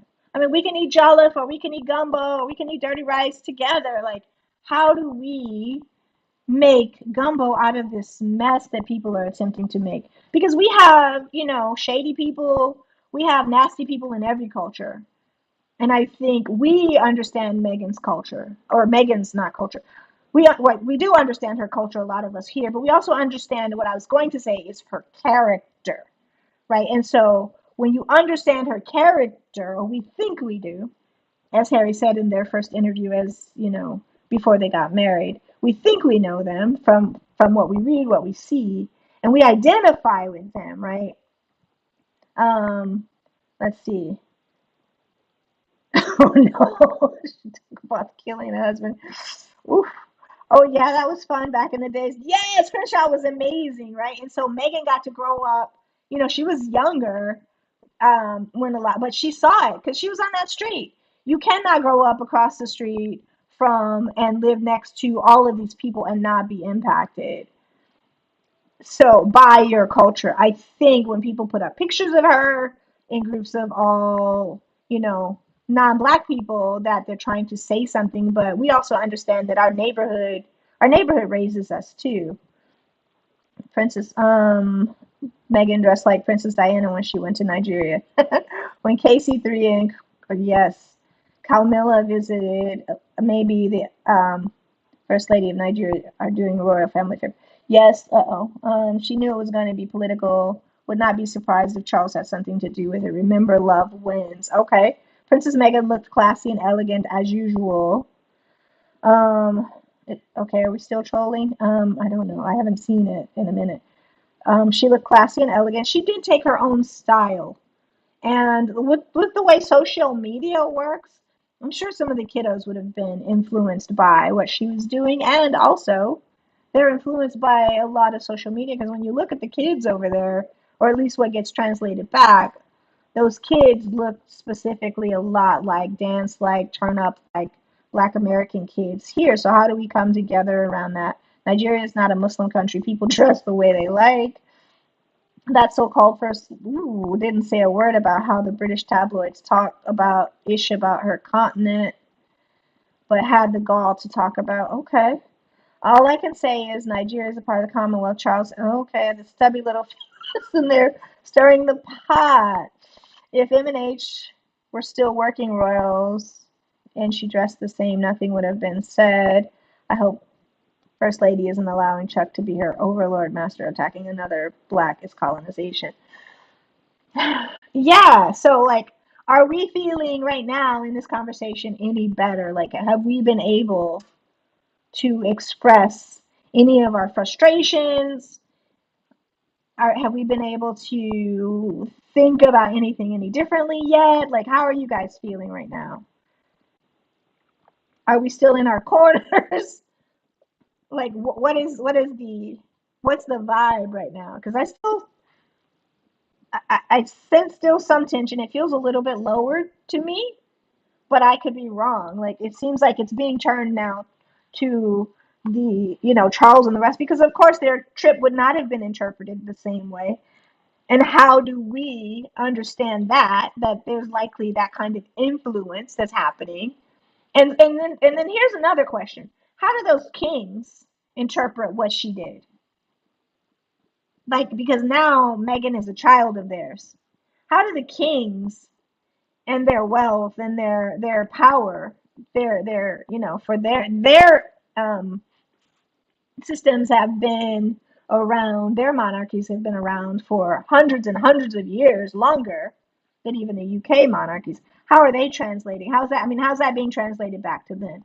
We just crowned the princess, and you say this? Like, come on! Like, we just did this thing, and now we're bringing it to your attention. Are we standing on that? Are we if she was if she is a real princess, does that have any meaning in or are people just in their corners about she shouldn't be a princess? Like, what is happening? We'll agree to disagree on some points and come together on some points. Let's continue to strengthen our bonds together as the Sussex Squad. I agree. I absolutely agree. And I think that it is important, if we're going to be intelligent adults or intelligent young people or intelligent whatever age we are, that we need to be able to have nuanced conversations about what's happening in the world, take deep breaths when we need to, because if we don't, like, we don't understand what the meaning is behind the words. And so, like, so what you mean? What you mean by that, if you will, right? I will forever be a Sussex fan. You do not call people out when they're already suffering from abuse and hate. The Nigerian lady lost a lot of respect. I definitely, by the squad, right? She definitely lost a lot of respect because, yeah, we understand that Megan suffers tremendously. And when we suffer, because of someone's words, or we feel like we suffered, do we go back around those people? I'm still upset. The Nigerian people are coming for me. Okay. On X. Are they? What are they saying?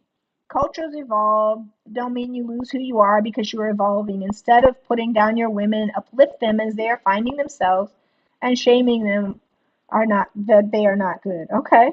I bet the kings are not happy with what she said. That's what I tend to believe, Mashar. I think the kings would be like, I would be affronted if that happened. We just did this thing because we understand all the hate. We're claiming her as one of ours because we found out that she's descended from us, right? And she's a wonderful person. So we're going to do something. We're going to do her a solid, as my parents' generation would say. We're going to do her a solid and we're going to claim her as one of ours, right? Because she is. And that means if you're a part of this, like, you don't speak against us. You don't speak against your people in a public forum. Like, you just don't. Like Black Americans have this saying about keeping our business to ourselves. If you have something to say, you say it in a private way. And that's part of my culture in this country about a child of yours. Like, you don't blast it in the media for other people to see, dissect, because it will cause harm, right? So like anything, any way that you would use her name potentially, in my opinion, maybe should have been done around a reverential kind of conversation. And that's why I felt hurt when I heard the words. You're still mad as hell, Susie Q. I think maybe if you try to juxtapose it to what the Kings did. And what kinds of conversations do you think are being had in that space right now? Do we think it's just us having that conversation? Or do you think that some things have been translated back to her at this point? Not just us in the squad, but we made you a princess officially. And now the princess is being attacked, or feels like to the world, especially the squad, because we are the world, is being attacked in the media. And like, so what do we do? We want to not be seen this way, and this is how we're being seen to our brothers and sisters around the world.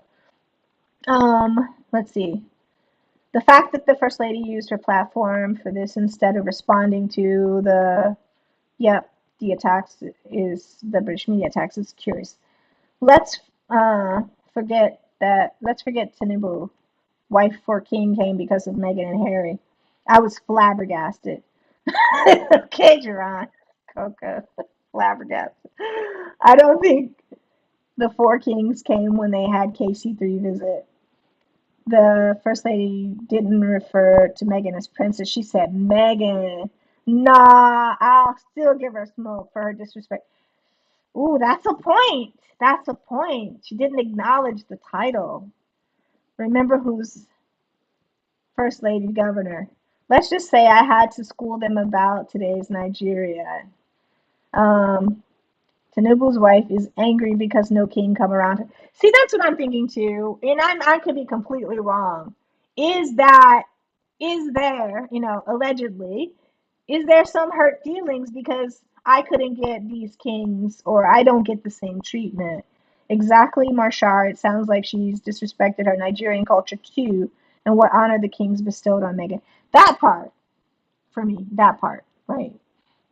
Princess Meghan spoke well of the Nigerian women on the panel without putting them down and encouraged them not to make themselves small or let anyone box them, and that it's good to take risks. Yeah, so it feels like a lie. It feels very traumatic. The first lady needs to out a statement to clarify what she said. I think that could go a long way because we're never, not never, but we're mostly not in our same positions for our whole lifespan. And if we insult, then, people are going to remember that. Let's see. What Tinubu wife daughter cannot do, that is just what Meghan is doing a great job. There was already nasty articles based on the comment out there.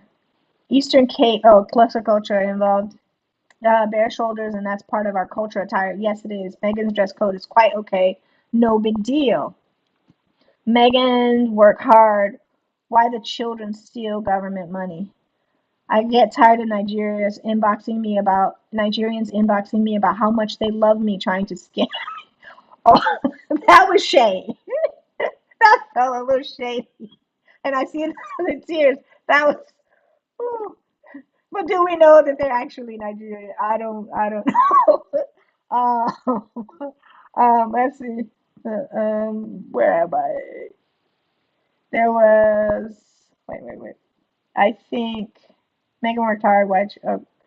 Charles made a call to the president, and he then went to his wife and told her to make that announcement. I think that's a possibility, right, Lola Love? They're in league with the UK. She couldn't have made her point without bringing up Meghan. Or she could have. Yeah, she could have. She could have made her point without bringing Meghan into it. I think it was fodder. I do too. I think it was fodder for the tabloids.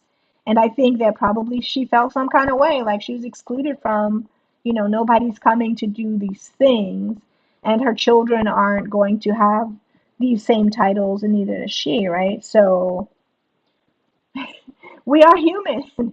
We are, we have negative and positive emotions. And so we have to be able to hold those things, or we don't have to, but when we can hold more than one thing at once and say, yeah, this is a possibility, this is a possibility, how do we go forward? Because if they're going to be happy, then what's going to come for them at the end of this, right? Is there a promise if that allegedly that happened? How is that promise or whatever going to be translated for them when they visit? So I was it Yeah, so we'll see if someone takes a trip to Nigeria. And we'll see if Megan is, a little bit shy about taking another. Hopefully, I don't know that she would be about going to Ghana if that's, and I heard also Western Australia may be in the cards. This isn't going to stop Megan or slow her down. She gone through the worst in the royal family. Lola Lessa 100% agree. So, yeah, when we read these words, to me, there were some things that felt a little bit shady in the comments. And if she didn't know, if the first lady didn't know that this is how we felt, especially about a crown princess, that's like you're talking about the crown princess, or you using the crown princess's words in they're juxtaposed, or they're in this paragraph next to some things that are not so nice.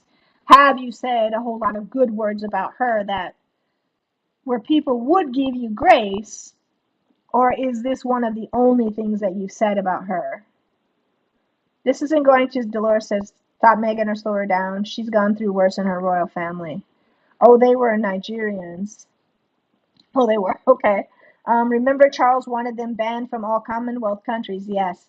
I think the First Lady wanted to use Princess Meghan's name in her speech to get some clout that she didn't think she got some clout. She got a whole lot of other stuff maybe that she didn't bargain for.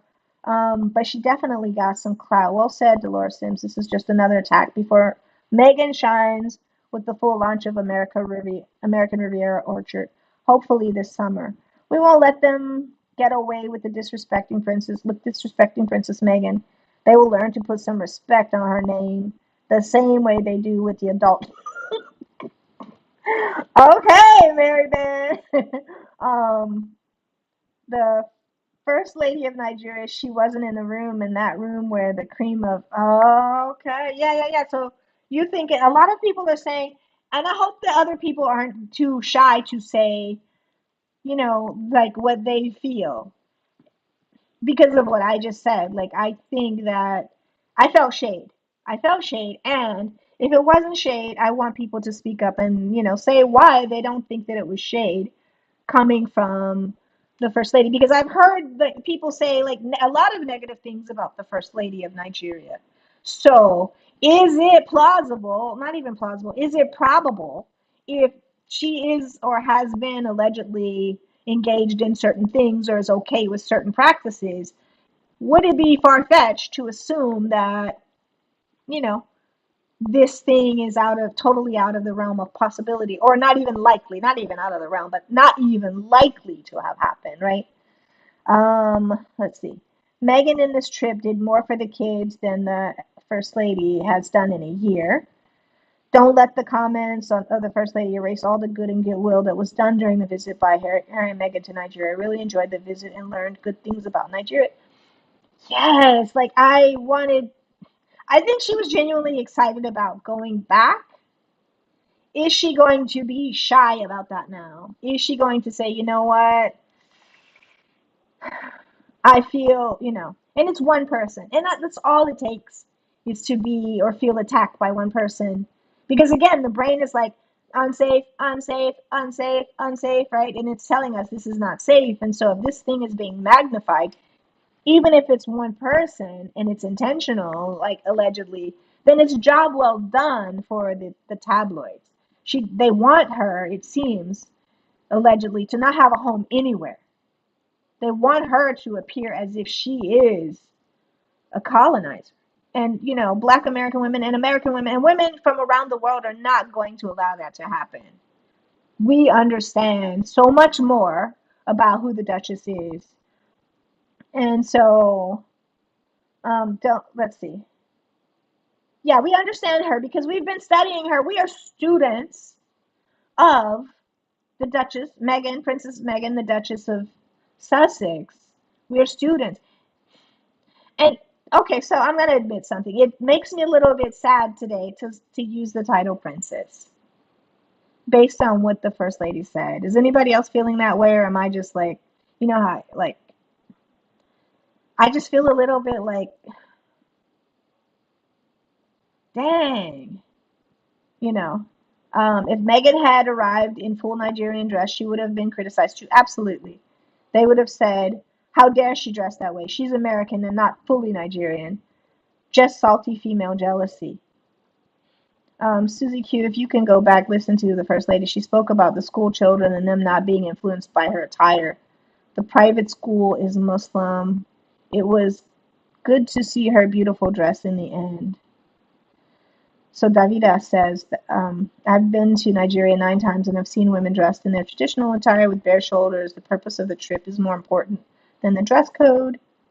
Meghan dressed the same when she toured for the royal family. She wore even Kate changed the way she dressed like Princess Meghan.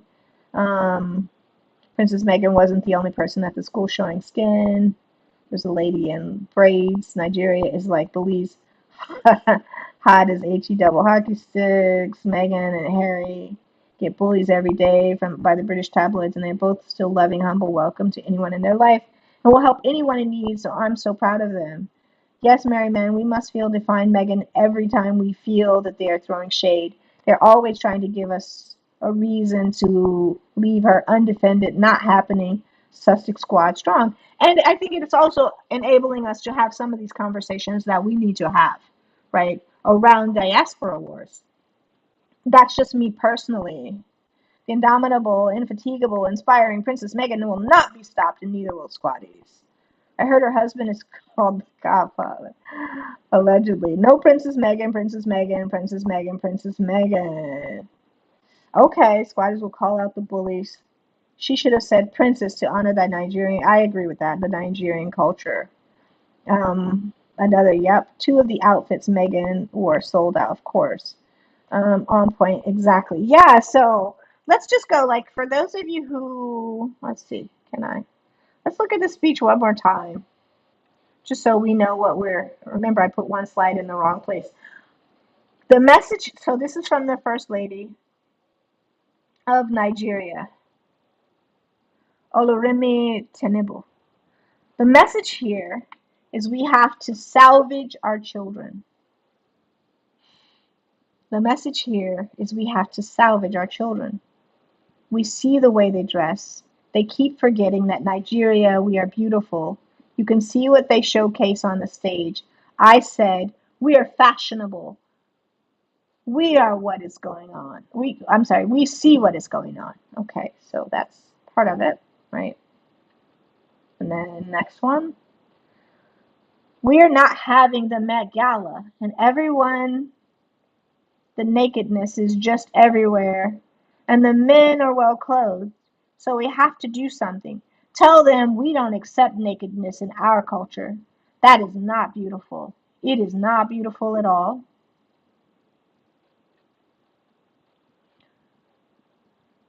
And they're all beautiful girls, but they should be confident in who they are. They do not want to mimic and try to emulate film stars from America. They don't know, no, they don't know where they come from. See, that's a part that I was like, wait, well, uh, they don't know where they come from. Why did Meghan come here looking for Africa? Whew, that felt like a knife, a cudgel or something. That is something we have to take home with. We know who we are. Don't lose who you are. So Meghan, I'm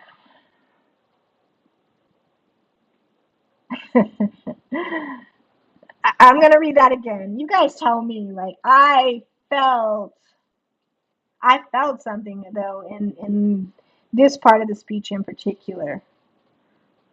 They're all beautiful girls, but they should be confident in who they are. They do not want to mimic and try to emulate film stars from America. Who's the film star from America? Hmm. They don't know where they come from. Who's they in that sentence? Why did Meghan come here looking for Africa? That is something we have to take home with. We know who we are. Don't lose who you are.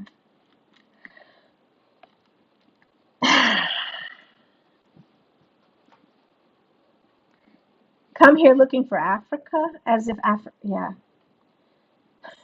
She was invited.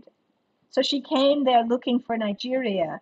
In the faces of the Nigerians that she saw her people. And people who live in every country, we're not in the same region for 400 or 500 years. Most of us travel, even when we're in one country, from one location in that country to another. And so, that's how we got here, and that's how people travel, from that's how Egypt got colonized too, or there were lots of immigrants who came from Persia to Egypt, and that's how Egyptians, they look like Persians now. So Egypt doesn't look the same as it looked 1,000, 2,000, 3,000, 5 years ago, and neither does the United States. Not even 200 years ago. What did this country look like? It was mostly Native American tribes 200 years ago. The culture shifts, cultures change. People intermarry from different tribes, from different regions, from different cities. And so, like, how many of us can say, oh, my family, they were nomadic and they moved from here to here to here. These things happen because of droughts and because of wars and because of famine all over the world. So when people say these things, it's like, what are you talking about? Make it come because she was invited. Oh, that's true. There was a teacher who had her arms out. Maybe her husband is a real dignitary. Reason for her to dress. Sorry. Her level of power. Sorry, guys. I agree, Vanzola. Like, she had bullet points. She was assigned to hit. Very disjointed. She's basically saying because you're 43% Nigerian really doesn't mean anything. When Princess Meghan tours, she dressed according to who she is and meeting the occasion. She's attending as a woman, an American woman. There was nothing wrong about Princess Meghan's dressing. So you're defending that lady, but not Princess Meghan. Okay, I get it. So do I feel like I'm not defending. I don't. If I sound like I'm defending her, I'm not. I felt very hurt. I felt like a real ouchie by based on the commentary, based on the speech, right? Because and I'll say this: how if you know Godfrey the comedian, he talks about this double consciousness. W.E.B. Du Bois, who lived in Ghana, died in Ghana, also talked about the double consciousness of being black, of both being black and being an American. Godfrey talks about the double consciousness of being both Nigeria and being raised in this country, America. And he says things like, Nigerians say, you're not Nigerian, you're American. And he says, when I agree with them and say, oh, you're right, I'm not Nigerian, then they're like, oh, no, no, you're Nigerian, you're Nigerian. And so, like, when you're when you're African American, I can speak to my experience that I think we're very loving people, and I think that comes from our Africanness. That is of us and in us, and we brought a lot of our folk ways with us to this country to the point that we say brothers and sisters, right? We call each other fam. What's up, fam? Because we're saying that, you know, we see you as family, and when these things happen, then when people get hurt, they begin to change their perspective. And so, like, Should Meghan say, I am Nigerian, but I'm going to adopt the culture of Ghana, for example? Like, when you get hurt by your people and you feel ostracized, and it only can take one because this person's words are being translated. Like, why did she come here looking for Africa? Who said that she was looking for Africa? The First Lady needs to be clear in her statements. Her statements are fragments and can be taken different ways, whether negative or positive. I would expect more from the First Lady. Yes, I'm going to give you like a hand clap on that. Like, I completely agree. Maybe your husband said something about Meghan's body. We all know how men speak before thinking. There's a purpose to how she's talking about Meghan. She's sending a message. She could very well be allegedly sending a message to them. And I would imagine that a message would be being sent to her by the kings. Because I can't imagine them saying, Nigerians, from what I know, are very proud people. And I cannot imagine them adopting, not even adopting, reclaiming a person who is a blood Nigerian who is now considered a blood princess and like just coming for her like that because it felt like she was coming for her. Let's see. There's a purpose on how. Okay. No, I'm talking about Davida. Okay. Meghan is always very well researched and informed. I know she was well aware of the dress code and was always properly attired. First Lady is sending message to leftover royals. Lola says, I agree. She and the president looking for a state dinner in the palace. Marianne, we're too loving to others and not to ourselves. Ooh. Oh, and then Joy seconds that. Oh, or says, no, Vanzola seconds something. Maybe that. We are too loving to others and not to ourselves. Hmm. How do we feel about that? Are we too loving? Are we too loving to others and not loving enough to ourselves? I think that because of the way we were, put on those ships and the fact that we had to make a family, and that's why we're like brother, brothers and sisters, and like we made a whole like culture out of everything, even out of the trauma. Like, look at it wasn't worth it, but look what we created. And just like we see ourselves in the way Megan's being treated in the media. Like, yep, this looks to me, feels to me like the way Black Americans get treated all around the world. And how do we, counter that? Um, let's see. Susie Q, no, I'm not defending her at all. I'm saying you need to understand that African cultures in their hierarchy rank titles, the lady's husband might be in a position for her to dress like she did. The First Lady should be ashamed of focusing on Meghan's dress code instead of the Invictus Games, the injured soldiers, and the families. The same part that you are concerned about. Okay, so the same part that you're concerned about, the statement is what bothers me. It was dig after dig after dig after dig throughout the whole speech. Comprehend.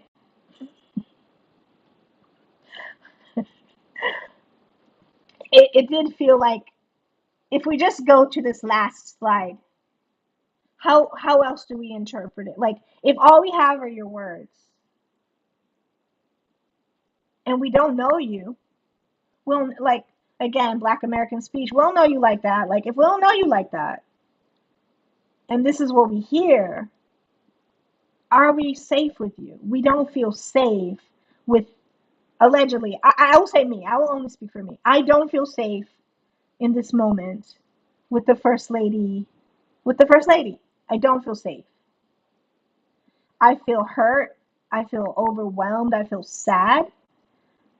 And I feel like it's more diaspora wars. These things happen too often that Black Americans, like all around the world, the same song. And like in the Sussex Squad, we're different. Like, we are family. How do we move beyond this with a different, better understanding? Because I want to say that the First Lady is the First Lady, and she represents whatever her thinking is, and that there are people like her out there, right?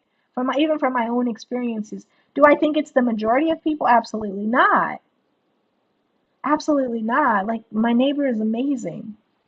And, we talk about Chinua Achebe, and we talk about, different writers and thinkers and books and music, Angelique Kidjo, like Fela Kuti. I was in the Fela game before he became so popularized. Femi, like so many.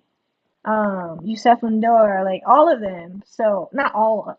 I don't mean I'm familiar with every. Absolutely not. But I'm saying like I was a fan of Afrobeats before Afrobeats became, you know, I will say, in my opinion, started to become colonized. Some people might say appreciated.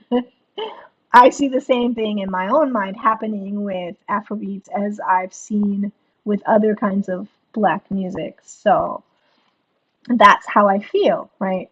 Um, yeah, I do feel like it was dig after dig after dig. So why are we questioning who we are by focusing on what Meghan wear in Africa? So let me read this one more time. And I might read it a time after that. Just this page. Because this is where, I mean, not that the other part is not, the other part of the speech is not problematic. But like, come on, lady. Like, are you for, this is, again, this is just me loving, I remember watching A Raisin in the Sun the first time and falling in love and wanting the, protagonist to marry her Asagai, like, oh, like to be swept away by her Asagai and not George Murchison, which was so beautifully written by Lorraine Hansberry and translated. Like, she translated a lot of Africa for me in the play A Raisin in the Sun, which was turned into a movie starring Sidney Poitier and Ruby Dee and lots of other people, right? The protagonist, she died of cancer, I think in the 80s. But if you watch that version, the Sidney Poitier version of A Raisin in the Sun, and you see how, Africa gets translated from people who didn't have a lot to hold on to in the 80s and 90s in particular, then you understand like it was translated through not by our means in the most, it wasn't translated mostly by African Americans, but this play was, and the guy she was in love with, Asagai, was Nigerian, and it was like, oh, I get it, I want to go, I want to go, I want to travel, I want to, so she made me love that part of the world, especially Nigeria. I'm like, okay, we have Asagais there, and anyway, so you have this contrast, and it's like, so here again. And you see, I put in the title, why did Meghan come here looking for Africa? Lady, like, this is me again. Um, and they're all beautiful girls, but they should be confident in who they are. They do not, okay, so that part was fine to me. I don't know how you guys feel about that. But they do not want to mimic and try to emulate film stars from America. That part was problematic. And it gets more problematic for me. They don't know where they come from. I feel like she's attacking me. Like African Americans, I'm inserting myself, don't know where they come from. Why did Meghan come here looking for Africa? What? That is something that why did Meghan come here looking for Africa is what I think she's referring to. That is something we have to take home with. We know who we are. Don't lose who you are.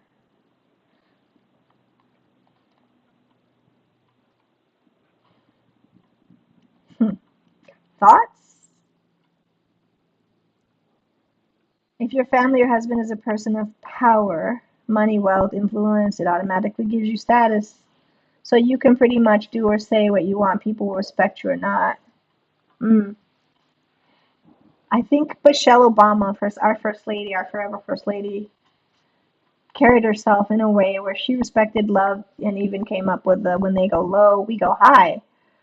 Um, Aaron did, given that she was speaking at a Muslim school, she may be misunderstood.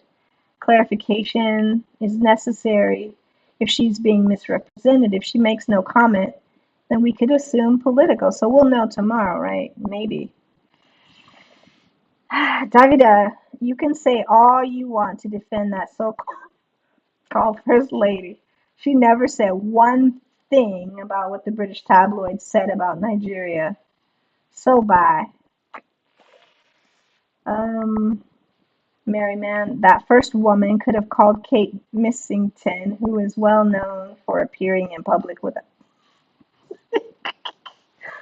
Okay, the ball is in your court, Arlington says. Grace extended for a second as respect for cultural differences, but we desire a response to the controversy that you've created, and you are being, if you're being misunderstood. Yeah, her speech sounds like first grade, right? Um, so some of us are giving her the benefit of the doubt, it sounds like, for now. Some of us are giving her grace for now. Grace doesn't sound like it's without a time limit.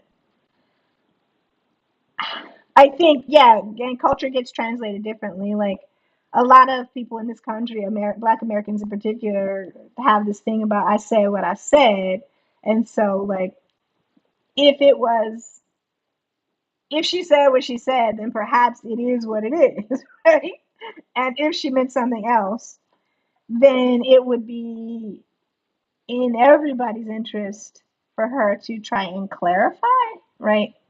Um, Karen says, I feel hurt by the speech for all women. Every time we move forward, we get kicked backwards by miles coming from someone who should be looking out for us as women today and still fighting off colonialism.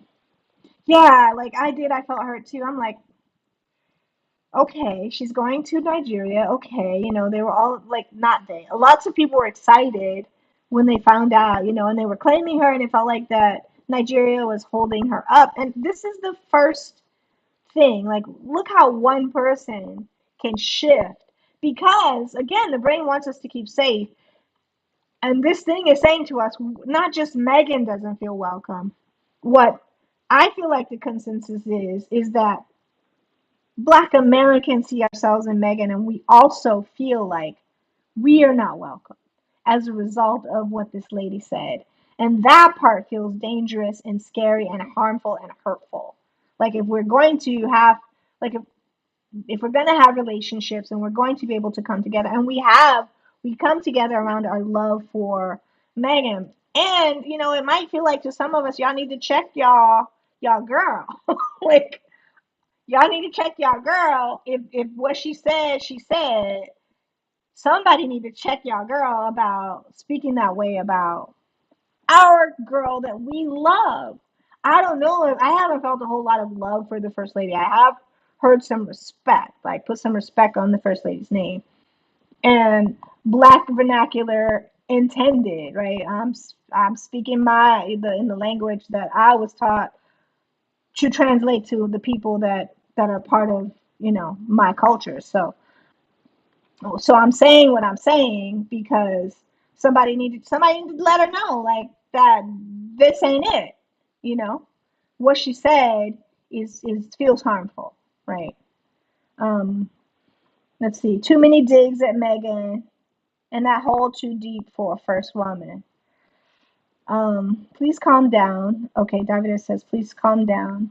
I'm not defending the First Lady of Nigeria. I'm talking about the teacher who set her shoulders out. Her husband may have been in a position at the school, reason why she dressed like that.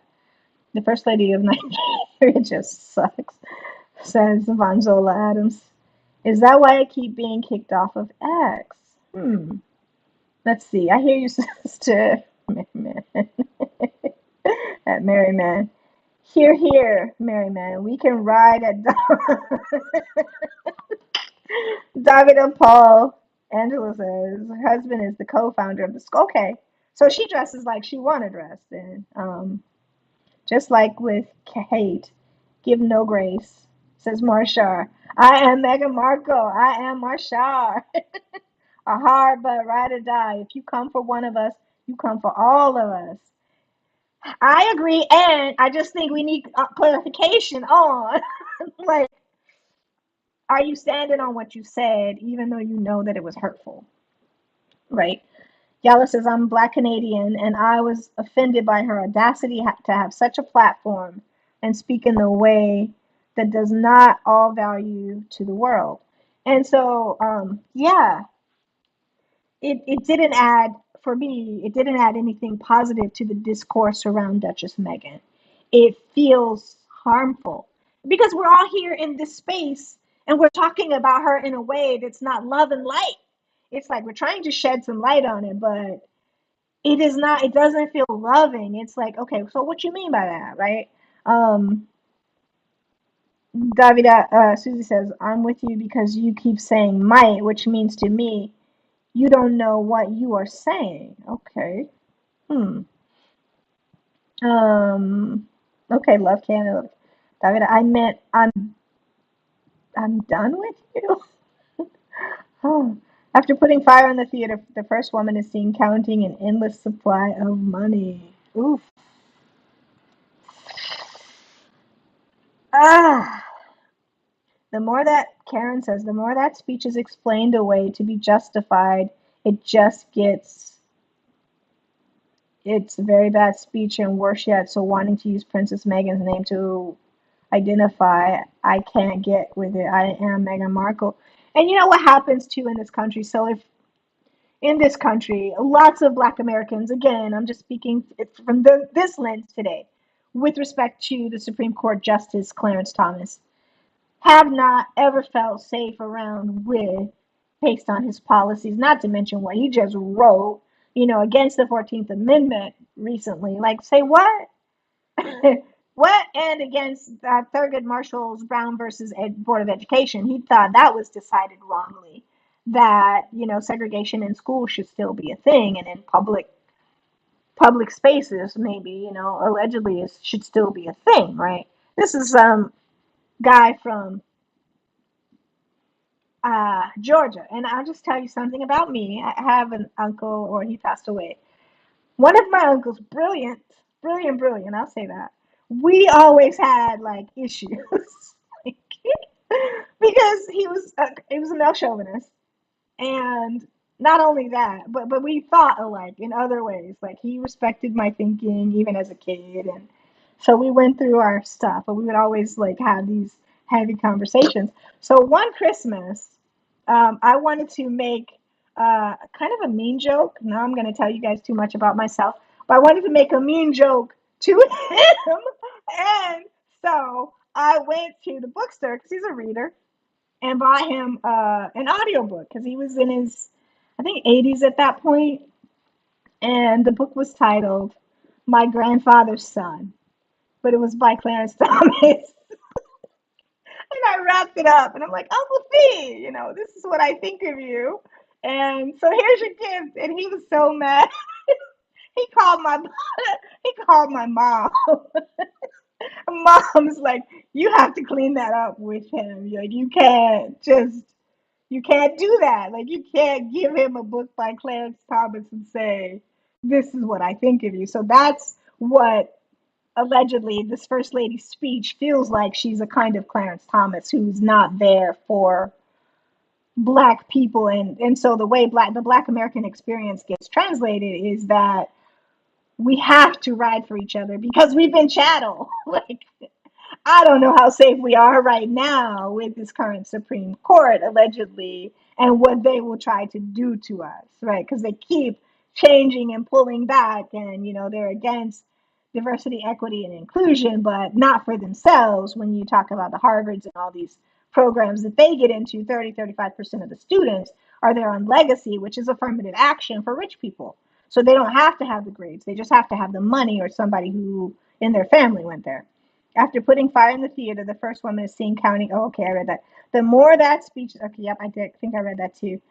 Susie Q, thank you. I said might because none of the press identified who she is yet. I do know from having visited Abuja that wealthy men and wives have clout in their communities. Be blessed, dear. I'm trying to. Okay, so Arrington, I'm trying to offer her grace in the spirit of Prof. Proposition having challenging diaspora war conversations. Grace for only a second, though. My gut tells me that this is disappointingly more Meghan hate. And it could very well be. And it could also be a way to have a come up. Like Clarence Thomas talks about that he was once a revolutionary, that he was once a person who, even in this country and around the world, revolutionaries like Martin Luther King, Malcolm X, Nelson Mandela were seen as terrorists, right? Clarence Thomas claims that he was, or states that this is what he. So how do you go from that to being the person that he is, who's anti, or who comes across allegedly to black people as anti in every decision that he makes? It's anti black people, and yet, like he said things like, I don't think there should be organizations around for by for black Americans specifically. I don't agree with him. I don't believe in that. And then when the Smithsonian Museum for African American Culture gets built on the yard, on the mall in DC, he has his people out there campaigning for him to be in. And I'm like, dude, why you want to be in there with them, those black Americans? Like, why is it important to you to be in the museum of that museum if you don't believe in these spaces? And when you are in these spaces, you hear people, when you see his little plaque or picture in there, you hear black Americans inadvertently every time you go in there having a conversation about him that he wouldn't approve of, right? Because when we speak about him because he feels so unsafe, for lots of black Americans, they understand what he would do to them, and so I understand that what he thinks of me just by the things he does legislatively. And so, you know, we have those people who are unsafe in this culture too. So like we name them, we shame them, and we leave them alone. Like we don't mess with them. That's why we say you're not invited to the cookout, right? He can't get a plate, he can't smell a plate, he ain't allowed within 500 yards of the cookout. He can't even go to Popeyes, right? So let's see. Thank you. I said might because none of the press identified who. Oh yeah, okay. Um, I'm trying to offer her. Okay, so I've read all of these. Yeah, my gut tells me the same thing. Yeah, because I just again, I'm gonna read it again, guys. And they're all beautiful girls, but they should be confident in who they are. Yes, they are. That's a YAAS, right? Exclamation mark. They do not want to mimic and try to emulate film stars from America. Hmm. They don't know where they come from. Who? Film stars from America? Why did Megan come here looking for Africa? What? That's something we have to take home with. Maybe she wanted to say us. We know who we are. We know who we are. If she's saying we Nigerians and those Americans, those black Americans, Meghan Markle don't know who she, well, she knows she's Nigerian. You don't know. Okay, so this is gonna be me being a little bit spicy. Do you know like where you're from? Like how you know you ain't from Benin from like 200-300 years ago that somebody didn't leave that space and come on over here or Congo or like how you know where you're from? Like we assume that we're in the spaces Ave intended, right? We assume because we're in these spaces that a lot of people do that they've always been there. I've seen DNA tests be done on people from, different parts of Africa and not know that their family left this place and went somewhere else. And then finding that out, right? Um, let's see. There's no sense in that statement, obviously. Maybe she said that to look good to Charles and his evil family. Shame on the silly first lady, no matter what she says. RF are evil. So Yala says, she's not stupid. She's a grown first lady. She knows what she's doing. And then Karen says, the way people are trying to justify that speech is the same as me standing in front of you, a black woman. You're convincing me that I'm not. Yeah, like I don't see any good in it. I think that for many people, when we make speeches, we try and lift. Where's the levity? I see, yes, and they're all beautiful girls. And don't try to be like those, you put the expletive in those film stars and don't emulate them. Don't, and why did she come? Because if she's from there, like, does she not have a right to her homeland? Like, okay, how do we have it both ways? Like, and it's just, in my mind, it's just this lady. It's not anybody writ large. But this lady's voice is being magnified. And that's the sad part. This lady is causing a lot of hurt feelings. And even in the squad, we're suffering some hurt feelings. And we love the squad. We love all y'all. We want to continue this.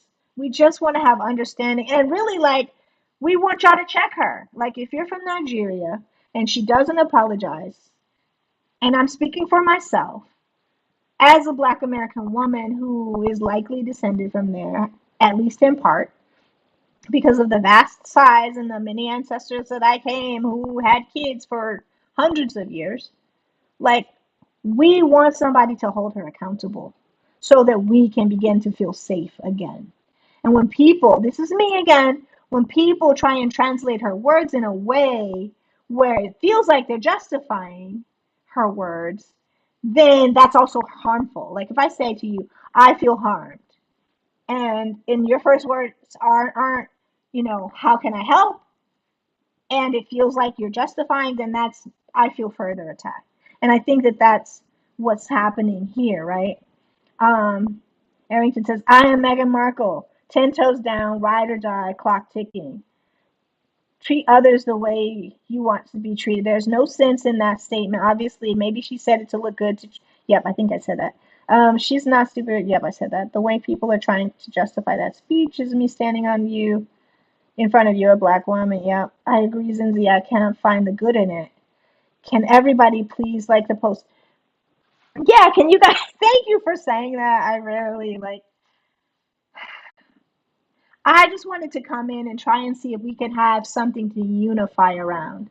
And I think for me, the unifying part is that we love the squad.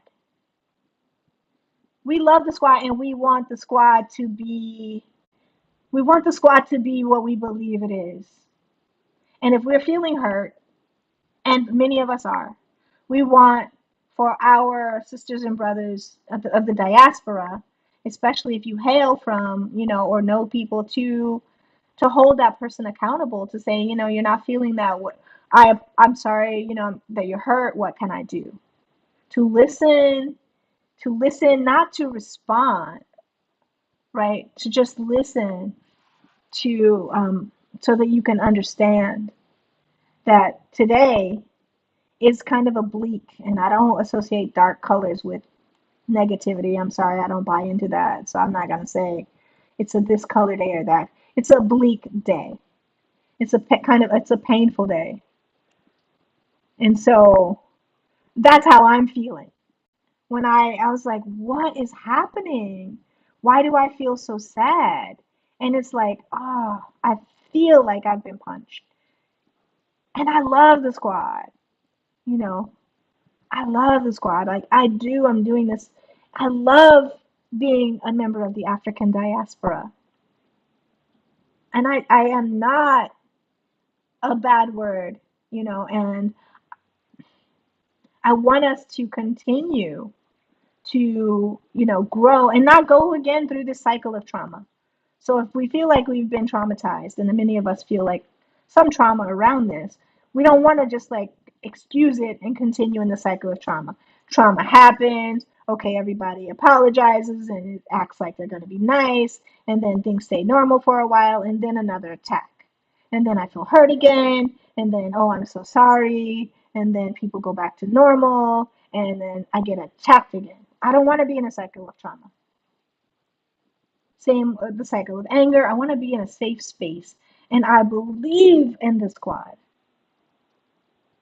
I believe in us. We are so smart.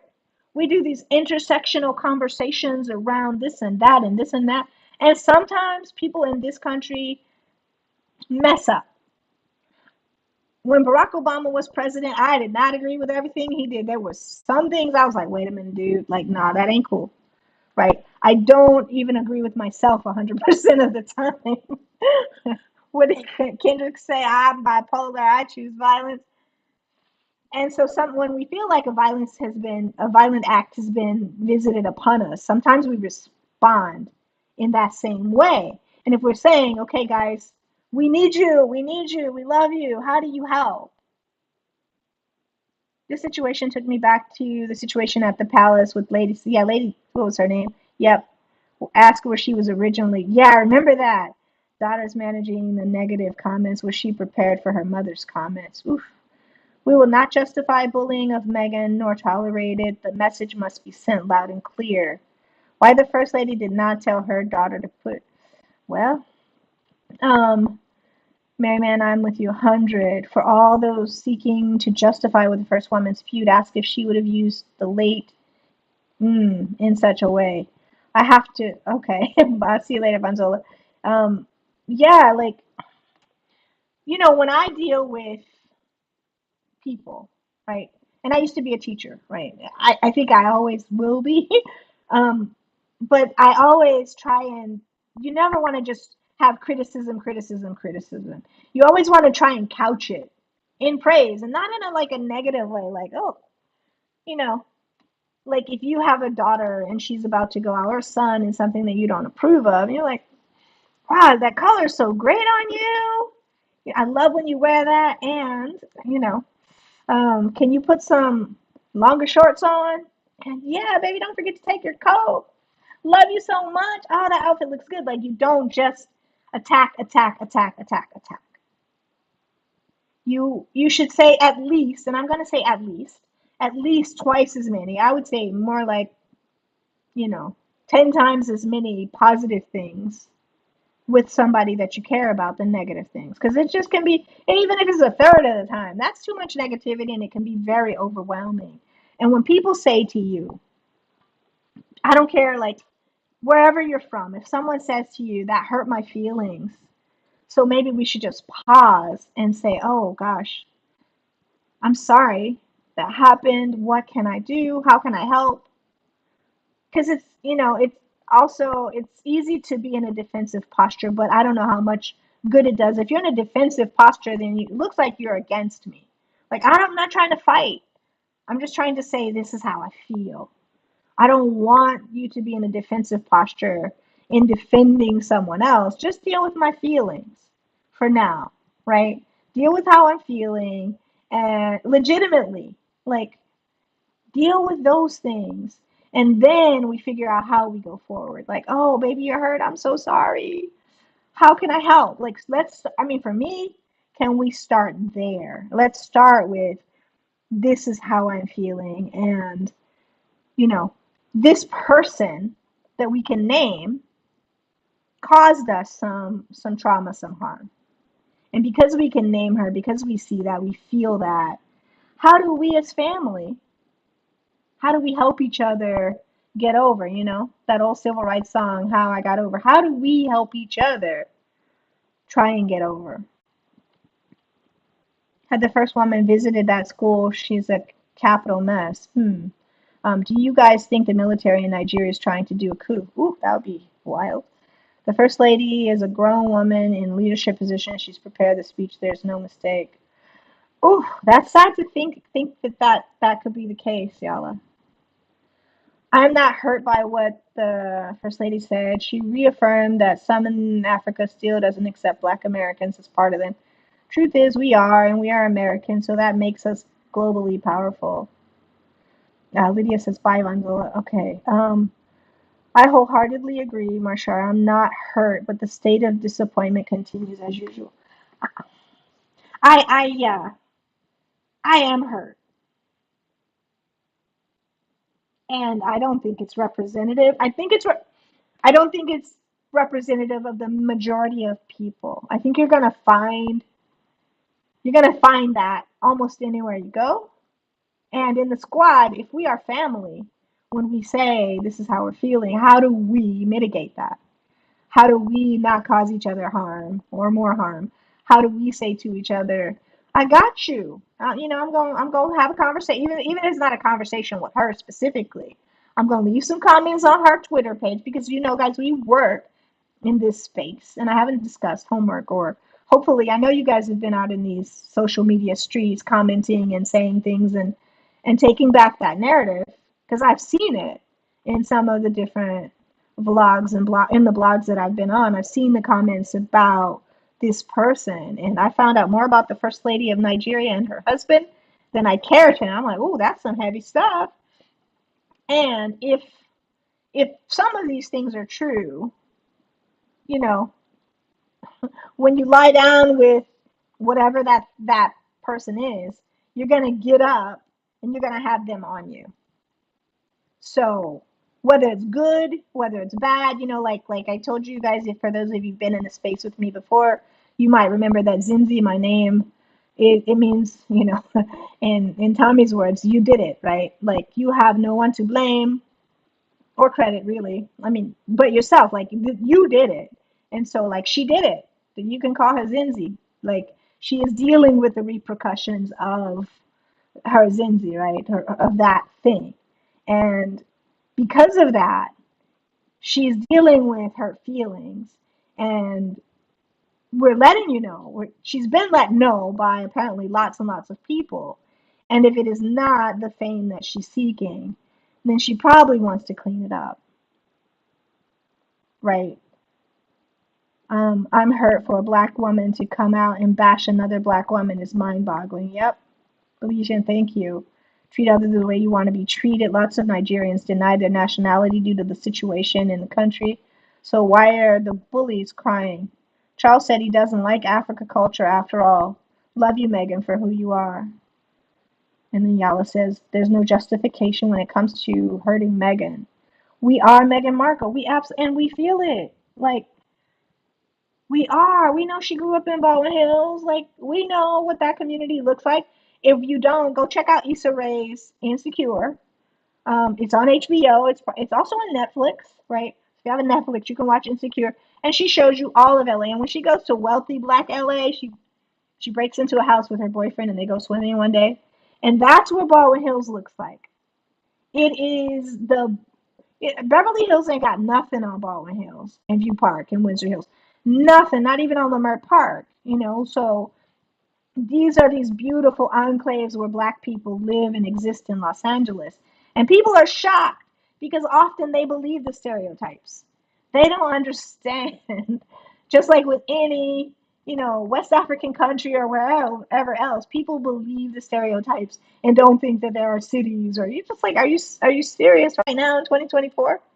Yes, people in 2024 don't believe that black people have a great amount of wealth and live the way black people in Baldwin Hills live and have lived for generations. So, um, let's see. That part really hurt me the most.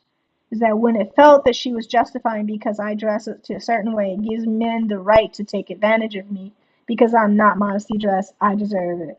That's a lie. Like, we dress for ourselves, most of us. And we enjoy, if we're in most countries, we enjoy the freedom of being able to express ourselves through our clothing. And I mean, recently, you see women out in these streets breastfeeding full breast out often. Like, okay, like I'm doing this, cultures change.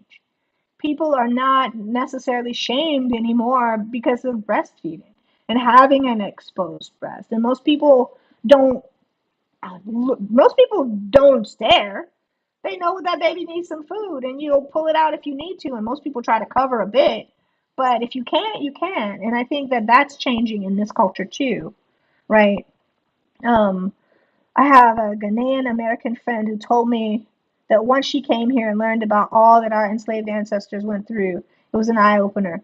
They don't teach our history in African schools. All that's I've heard that before. The Kenyans, like a lot of places, didn't even understand what enslavement was, and and at the same time, they don't teach enough African history in our textbooks. Like I had to take course after course on literature and like all kinds of stuff in order to get and read and visit in order to get a proper, and I still don't feel like I know enough.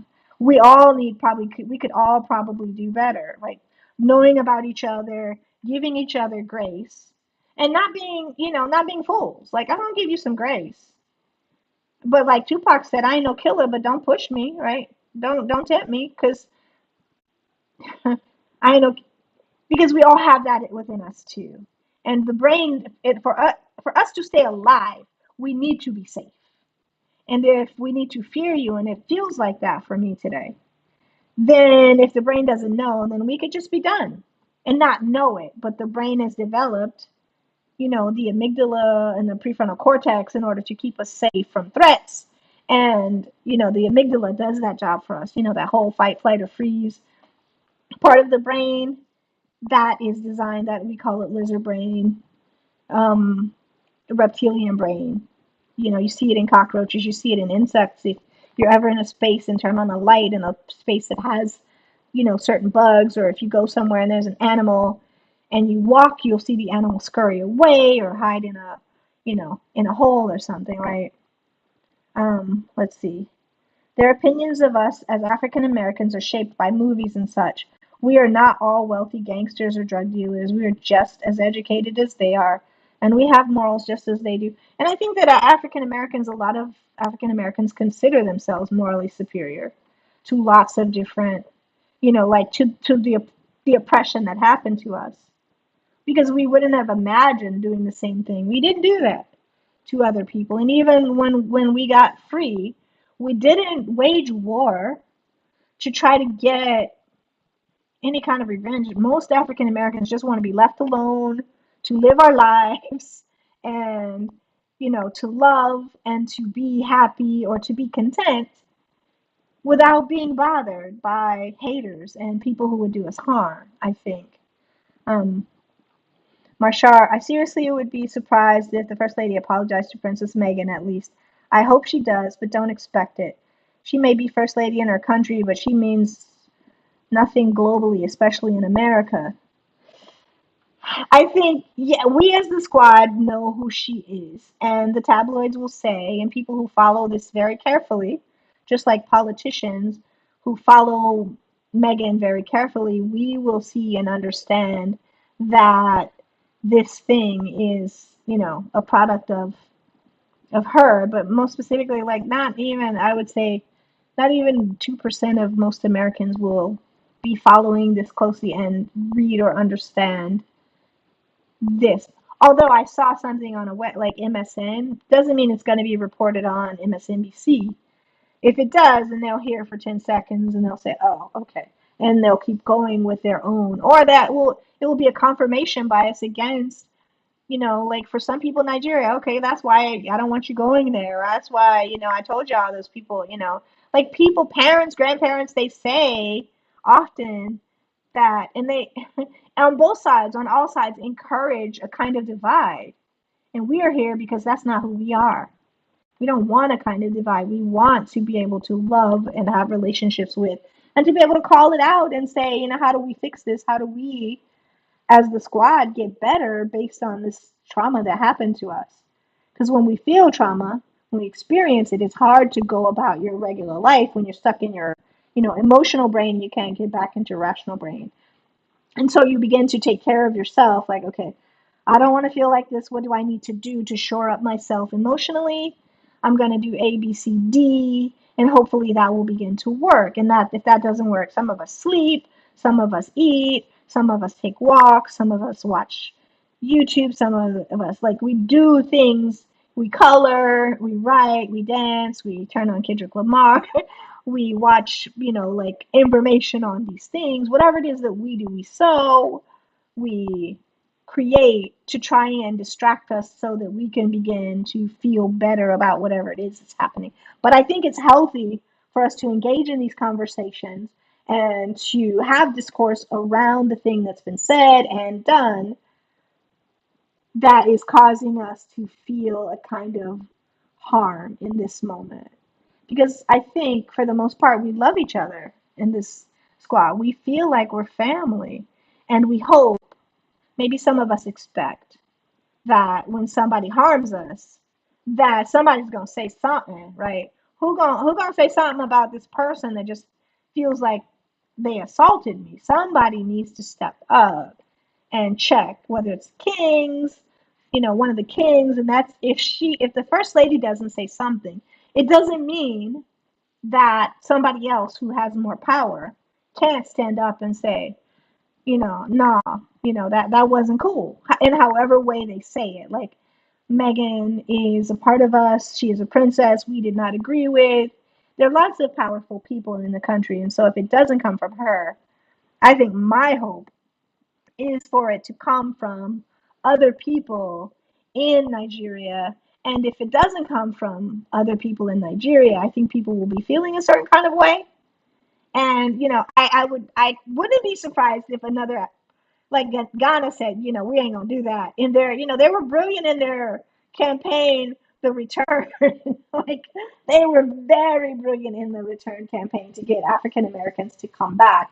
So I could easily see Nana come out and saying something, or somebody in his government, like we ain't gonna treat you like that. So it shouldn't get to that though. I think that people in the country, they could start a petition. There are things that ordinary people could do today, tomorrow, to let the diaspora, specifically Black Americans in the diaspora, this time know that we got love for Meghan, like that they have love for Meghan, and that we felt hurt because they see it in the blogs. I don't know if it trended top 10. I wouldn't be surprised. So, we hope that. And yeah, so I think I've been in here for a long time too. We've been in here almost 3 hours, some of us. To think that the first lady is a pastor of a church. Apparently, people say she was speaking to some girls in Nigeria who's dressed in an inappropriate manner, and she didn't have a dig at the Princess Meghan. That could be right. I think that for me, even if it wasn't intended, that's the way it felt. Right? You didn't mean to punch me, but I felt, when you did that thing, I felt hit, even if accidentally, right? So, right. Um, Belize and DJB. I was born in Belize, formerly British Honduras. We know something. We know nothing about American history, British histories only. So when we migrated to America, I didn't know who MLK was. Do you think that's true now with the TikTok or generation? Hopefully, I think Wow. Cynthia says her speech was ambiguous, therefore people reacted the way they did. Whether we dislike or love Meghan, that speech opened the door for a reaction. The sun that melts the ice hardens the clay. Yes, it does. Ooh, I like that. The sun that melts the ice hardens the clay. Meghan is. Oh God. I'm married. Kate Missington, who is always unprepared. Meghan would have done her research thoroughly. Yeah, I don't think Meghan would ever intend to offend. And, like Meghan has experienced, it doesn't matter. Her breathing is going to offend some people, and her not breathing eventually, in 50 years or so is going to offend some people. Why did she stop breathing here? She should have done it when she got to, so it won't matter like what she does. And I think that this is particularly egregious and harmful or hurtful because we were all celebrating that, like, literally African Americans, right? Like the Nigeria's, like the African American goes home to her homeland in Nigeria and experiences all of these wonderful things, and ha ha ha, not really ha ha ha, but like the UK media, who cares? And then this thing happens, and it feels harmful, right? It feels hurtful. So I think that's how I'm feeling today. And it's just you guys are yeah, you guys are funny. I think that's how I feel. And I don't know if I've missed it in the chat, but I want for somebody to say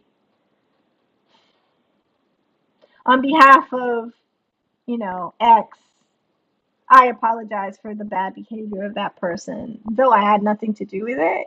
Like if someone comes to the US and you know, um our first lady, forever first lady says or does something that feels harmful, I'm sure she would step up and say, Michelle would definitely step up and say, and if she didn't, you'd still have 100,000 other people from this country saying, Auntie's here, you know, forget her. Like, not that Michelle would be that way, but again, um, just saying, like, you would have people saying, like, no, we love you here. We want you here. We want, like, she's but one person. And I think that that would be more helpful than people, in my mind, that would be helpful, period. So I'll say that. Like, if people would say, you know what, I'm sorry you were hurt, that's terrible. It must feel terrible to feel like that. And how can I help? I want to hear you, and I don't want to react. I don't even want to respond today. I just want to listen and understand so that I know how to respond, because you will tell me what you need and I can do that, hopefully. Like, in my response to you, I'm taking cues from you. What do you need? And so let's do that. Let's do that. So, did we get through? We didn't even get through all the slides. I'm going to just go through them quickly before we get out of here. But we went through this one. Why did Meghan come here? Why did Meghan come here looking for Africa? We definitely, I think, talked about that one. First Lady's moral compass is questionable. Her husband's place of sea is questionable, and clearly her daughter doesn't agree with her viewpoints. Black bigotry is also a problem. Ooh, her daughter said that. Okay. Thank you, Marshar. Thank you for doing that homework. You get an A plus. Let's see. Oh, that's the one blank slide. Diaspora wars. These are more things that I was designing in my time away for the badges and all the stuff that we need to have for the channel. So you get a dissertation eventually. You do some postdoc work on Meghan, because we've all done the work here. And back to the first slide. And I think that that's what we have to remember. Like, essentially, we are each other. We hold the same DNA. Those of us, lots of us hold the same DNA. And today I'm pretty much speaking specifically to people who are involved in this conflict, but I think people from around the world can also, oh wow, my first one, interesting conversation. Thank you, and Val, you get to be the first person that did that. Wow, that's amazing. That's what that looks like. Anyway, so yeah, so just so you know, like, we all love the squad, right? We all love the squad, and we all love each other, and we're just, today is not a good day. No, I'm not going to say that. Today is a good day for the squad, because we're able to, I think that's the positive that I'm taking with me today, that because we were able to come together and have this conversation, and I'm sure lots of you are still feeling like away, right? And I'm still feeling away, but I'm feeling better. That's what I'll say. I hope that some of you are feeling even like 1%, 2%, 5% better, because at least we're not screaming, and we're not, like, for the most part, like, trying to cause emotional harm to each other. We're still coming together as a family who are having, like, a challenging conversation, and this is what we'll go forward with. If we can have this conversation and we can tell each other how we feel and what we need in a way that's safe, then we can do all lots of other things better, right? So I'm still glad that she took her trip to Nigeria. I think I'm still glad that the Kings presented her with the title. I don't think that that diminishes it. I think that there's some house cleaning that needs to happen over there, and that something needs to be translated to her, that when we do this thing and you come out and you say these words, it impacts and it makes us look bad too, right? I think it makes them look bad that in some way, the Kings even, that someone would come out and feel harmed. And so I think, yeah, some cleanup on aisle 5 is definitely necessary. But I think we also have a better understanding about how to approach each other and to, have hard conversations. And let's see, Karen says, people need to stop justifying her speech and stop putting it on Princess Meghan that she is the one who did something and needed to change and not be who she is, and putting her in an uncomfortable place. Yeah, we don't ever want to feel like we're attacking Princess Duchess Meghan, right? We don't ever want to feel, relationships, we're going to feel disconnected at certain points, but we want to be able to have a path back, and a path back that's going to leave us better than we were before the thing happened. Now, the First Lady has learned better. Let's see if she does better. Today is a great day.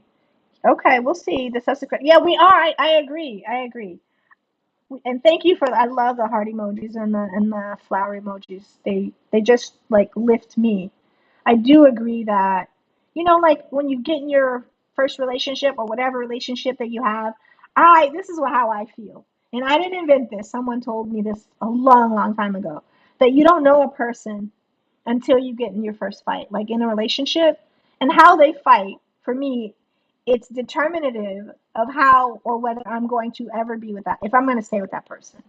If the first time they have a fight with me, a disagreement with me, and the hands are, pulled out, or weapons are drawn, or, they go to a place with me in conversation where they don't care if I like they just dissect me to the point where I'm on the floor, then what I know about myself is I can't be with that person, because you're causing me harm. You're not seeking to shore me up.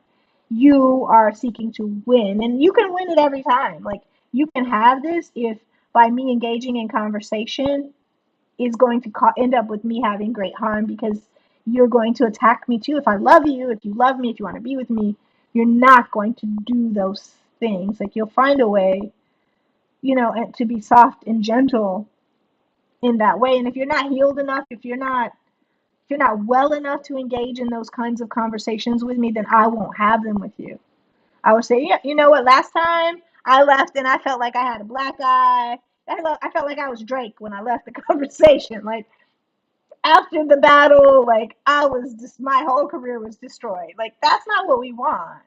We want to seek compassion and understanding from people that we love. And I think we do have some illumination from the people in the squad that we love. And I think that they're also feeling hurt, and defensive, because that's also a natural posture, but we don't want to stay in a defensive posture, right? We want to be in an offensive posture and be able to have these conversations and say things like, perhaps, maybe some of us do, but perhaps like, oh, okay, I wasn't aware that this would impact you that way. I won't do that again. How can I say what I want to say, and without us having to suffer great harm, right? Mary Mann says Meghan was elegantly and properly attired. Lydia says Anna and Mary.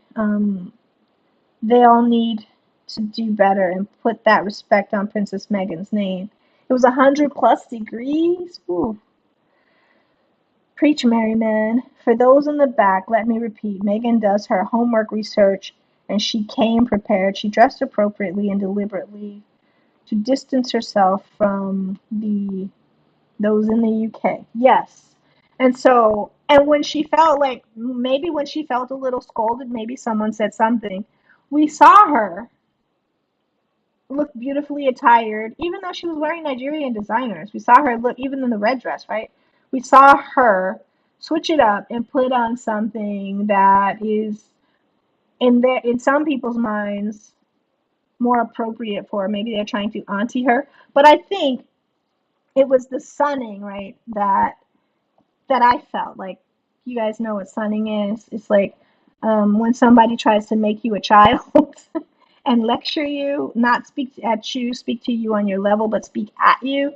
So the sunning was what I was like, whoa, like, they just sunned Meghan, or that's how I felt. And so I think a lot of people were coming out saying, well, we just want to clarify. This is what we think that she meant, and hopefully you guys aren't hurt by it, or you are hurt by it, and hopefully this explanation can help, right? I think that's where we are right now. Like, we just need to, in my mind only, be more gentle in our approach, be more gentle with each other as members of the squad. And I think too, after I've had a first disagreement in a relationship, if it goes well, I'm like, okay. we can do this again, like, because I learned something about you and us in that process, and I think we're strong because we have to be. I think we're strong because we love each other. I think we're strong because we are, we are what Tina and Michelle created and what we knew we were also. We are all of those things, right? They all need to do better and put that respect on Megan's name. I think I saw it. For those, yep, I think I read those too. Have I read them all? I thank you. Oh, thank you. I thank you for this conversation. I leave here feeling better. Most people here felt the way I did. I did feel crazy of what I heard. Had to leave other panels. So you felt a bit safer here. That's what I want people to be able to have hard conversations. We're grown, right? Most of us in here. Not Jerron Coco. He's not. But but most of us here are adults, and to have intelligent, informed, and you guys are always that because you're the squad, conversations, even especially when it's hard. Like, okay, we can agree to disagree. And we also need to be able to go back and do this warrior's work that we've had to engage in, by dissecting and talking about having intersectional conversations about how, why the Duchess continuously, the Princess Duchess, gets. And so we have to do this work. So we have to be able to trust each other. We know we love each other. We know we can trust each other. And that first disagreement, the first big one, can feel this way and does, but it doesn't have to, we don't have to leave here feeling completely harmed. We can feel like, okay, I'm still hurt, I need an aspirin, I need some neosporin, I need, whatever it is you need for whatever your personal wounds are. But if we have the understanding that we love each other, and we know we do, because we all love Meghan, we're united as a family around I am Meghan Markle. And so, yes, I think that we are better for it.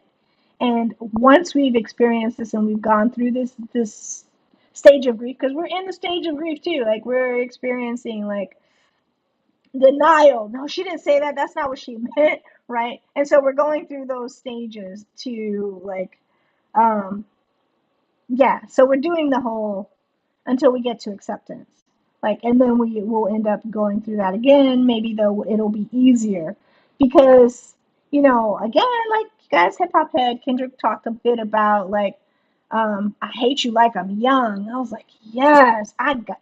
When you're young and you feel your emotions, compared to when you are grown, right? It's different. It's different. But this conversation, when we entered this space, felt like I'm young, like, oh, this hurts so much. Like I've never suffered heartbreak like this, and you know, and so, but we can also move through that cycle pretty quickly because we have to, and put our wounds on the side and bandage them and take care of them. And at the same time, not forget our purpose. At the same time, stand tall in the squad, which is what we do, right? We are squaddies because, like, like we said, we're descended, a lot of us, from you guys too. Like, we have the same ancestors. And in fact, everybody in the world has the same ancestors. But more closely, you know, literally we're cousins. So what's up, cuz? Right? And we want to leave these conversations having grown. We want to leave these conversations feeling like adults who have had nuanced conversations. We want to unite around, like, okay, what she said, even if it wasn't me, it felt shady. Like, I see how you could interpret it that way. You're not culturally from this space, therefore blah blah blah, right? And you're not culturally from this space, so blah blah blah. So there needs to be an understanding, and I think that we did come to a small kind of understanding around some of these things. Yes, Mary, Squatty's got bigger fish to fry. We absolutely do. I don't know if we're gonna eat those fish. I don't know, are those waters clean, like, over there? Is there good fishing over there? Wire Squad is reporting sources from the Mirror at news regarding Ghana trip. I think, I don't know. I mean, I know I've heard, but I would be excited if they're going. That would be amazing, to see if, especially if some of us go to Ghana and we're there at the same time. That'd be lovely. But yeah, we don't want to be quoting the those spaces. And those spaces have magnifying glasses. So they're always like a fly on somebody's bum. They're always there, just like trying to do what flies on people's or animals' bums do. They're right there, right? Um, let's see. Marshall says, "I'm glad we're having this conversation to get it out of the way and prepare to hear nonsense from the derangers. By then, we'll be over and done with it to dismiss it quickly." Absolutely. That absolutely. Like I don't see any of us like I don't hear any really nasty conversations. I think we're able to just process it a bit better, and we're able to like say, okay, now what? All right, so we had a fight this morning a little bit. We got through that. It was cool. Now we know each other's triggers, and we know what each other needs as a result of their triggers, right? So how do we know that now? We can't say we don't know that when people use language like that, it feels like a trigger. And so we don't do that again. We don't want to do that again, right?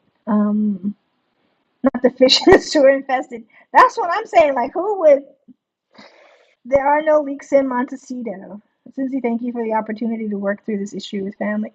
You are absolutely welcome. I needed to work through it myself, and I missed you guys. I've been out here, like I said, doing this hard work, creating all these things because I'm kind of like, I want things to be the way I want them to be. I have a hard time, like, I'm working on it. I'm working on like releasing, and certain things you have to. But yeah, when I was told that I had to come up with these things, I'm like, oh. And I didn't take my microphone and stuff with me on my trip south, and I was there a lot longer than I planned to be, so my apologies. I will probably, I'm going to say, be doing this at least 5 times this week. So those of you who can make it, I hope you do. We probably will have a more nuanced conversation again, maybe not to this level about it, but I want to talk about the toddler. That really like brought up my whole monarch thing about the monarch butterfly. And yeah, like the squad is one of the smartest groups on the planet. Like I affirmatively believe that. And like how and we are so loving at the same time. When do you have an opportunity to vibe with people who are who unite around a flag and who are like vibey, like we vibe around the same stuff and that we love each other? Like that, we are family. We are Meghan Markle. We are like all of these Kwame Nkrumah, Barack Obama, Michelle Obama, my aunt. We're all of these people. Angelique Kidjo, Fela Kuti. We are all of these people. We are family. And so we we need to maybe hear that so that we can move forward in a way that's healthy and loving and continue to do this work and continue to think because if we're not feeling safe, we're not going to be effective, right? The Sussex's Nigeria trip was too successful. That's exactly right, Mary. That's exactly right. To be overshadowed by this manufactured foolishness. Yes, and we got it out, though. We got it out. Like, so we know next time, here they come. What is our plan? What is our plan? We need a plan. Yes, what is the lesson in this and what is the plan that we have going forward? Marshar says, it's an imperfect world and folks are not nice when they're wrong, so people like me are needed to go low. They do this for protection of us all. Thank you, Marshar. And Karen says, I am Meghan Markle. Absolutely. Like we are, and we all have different jobs, right? We all have different jobs. But the main job that I think all of us have is to protect our flag and to protect our family, right? We unite around the Duchess because we see ourselves in her. We understand this. And whether the attack feels like it's coming from UK or if it's coming from somewhere else, when we feel injured, and I'm sure like Black Americans will do something to somebody from Nigeria or they'll feel that way. So how do we also we've learned how to protect each other? Like, okay, girls, okay, guys, like what can we do? We know, if this election goes a certain way, our shithole countries on the menu again, right? And so, like, what can we do in the eventuality that that happens again, allegedly, to help protect our brothers and sisters from around the diaspora from the stuff that may be coming, right? So that's also our job. Let's see. Mary says the message is to keep Princess Meghan. And they have your mouth. Okay. I feel you. You feel what I'm saying? You know, that's what what the kids say. Like, you feel what I'm saying? And I love that. You feel what I'm saying? Yes, I got you. I got those vibes. I got that energy. I got you. I hear you. Not just I hear you. I feel what you're saying. Like, do you feel what I'm saying? Do y'all feel what I'm saying? Right? I should have made a badge and said that. Like, do y'all feel what I'm saying? April May says, I am Meghan Markle. Okay, guys, we've hit the 3:15 mark, so I feel like I'm out here in the territory of our favorite squad, the leaders of the squad. I did not intend to be on this long today, and I feel, you know, guys, I'm starting to feel happy. I'm starting to feel like I understand you guys. I understand how important it is to protect and to try and clarify. And I think a lot of people also understand that it's important to feel safe and heard. So, uh, Karen says, Professor Zenzi, you just took us to school to work it out. LOL. Feels good to be back. Yeah, back in school. Absolutely. Like, because we are stronger right now, and we will deal with this, and we will get better, and we'll think about it, and we'll keep moving. And like, I feel a lot lighter, honestly. So, thank you, squad, for showing up and bullying me and listening and engaging in, you know, hit the like button if you guys would. I would really appreciate that. That helps the algorithm apparently. We did get monetized. Like, we did it in less than 2 months. I think it was like 38, 40 days, and then I had to take a break. Like, what? And here you all are. Here you all are. Here you all are. And just like, you don't know how good it is to be back. And you know, I feel anxiety for those of you who come. Like, before I jump on, I'm like, okay, just got to jump into it and do it. Thank you so much, Lydia Washington, for saying that. Lydia, as some of you know, is one of these superstars out here in the world. Sharon says, thank you, Zinzi. You are absolutely welcome. I just want you guys to go in peace and to be able to, like, you know, step away when you have to from the trauma. This week we need you though. This week we need you to be out in these streets, maybe more than ever. So maybe try to do some good things for yourself, and maybe take shorter breaks and then come in, attack, and you know, like, just or should I say clarify, right? And so let's let's do that, right?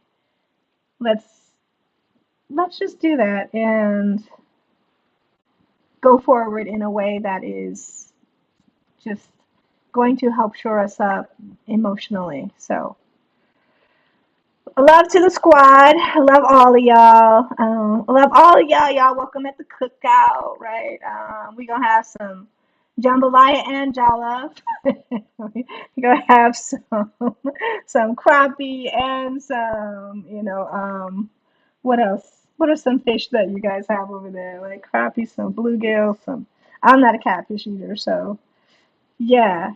So enjoy the Sunday and to America. Oh yeah, happy Memorial Day! And let me just say that I think I told you guys, some of you who have been here before. I was gonna say members.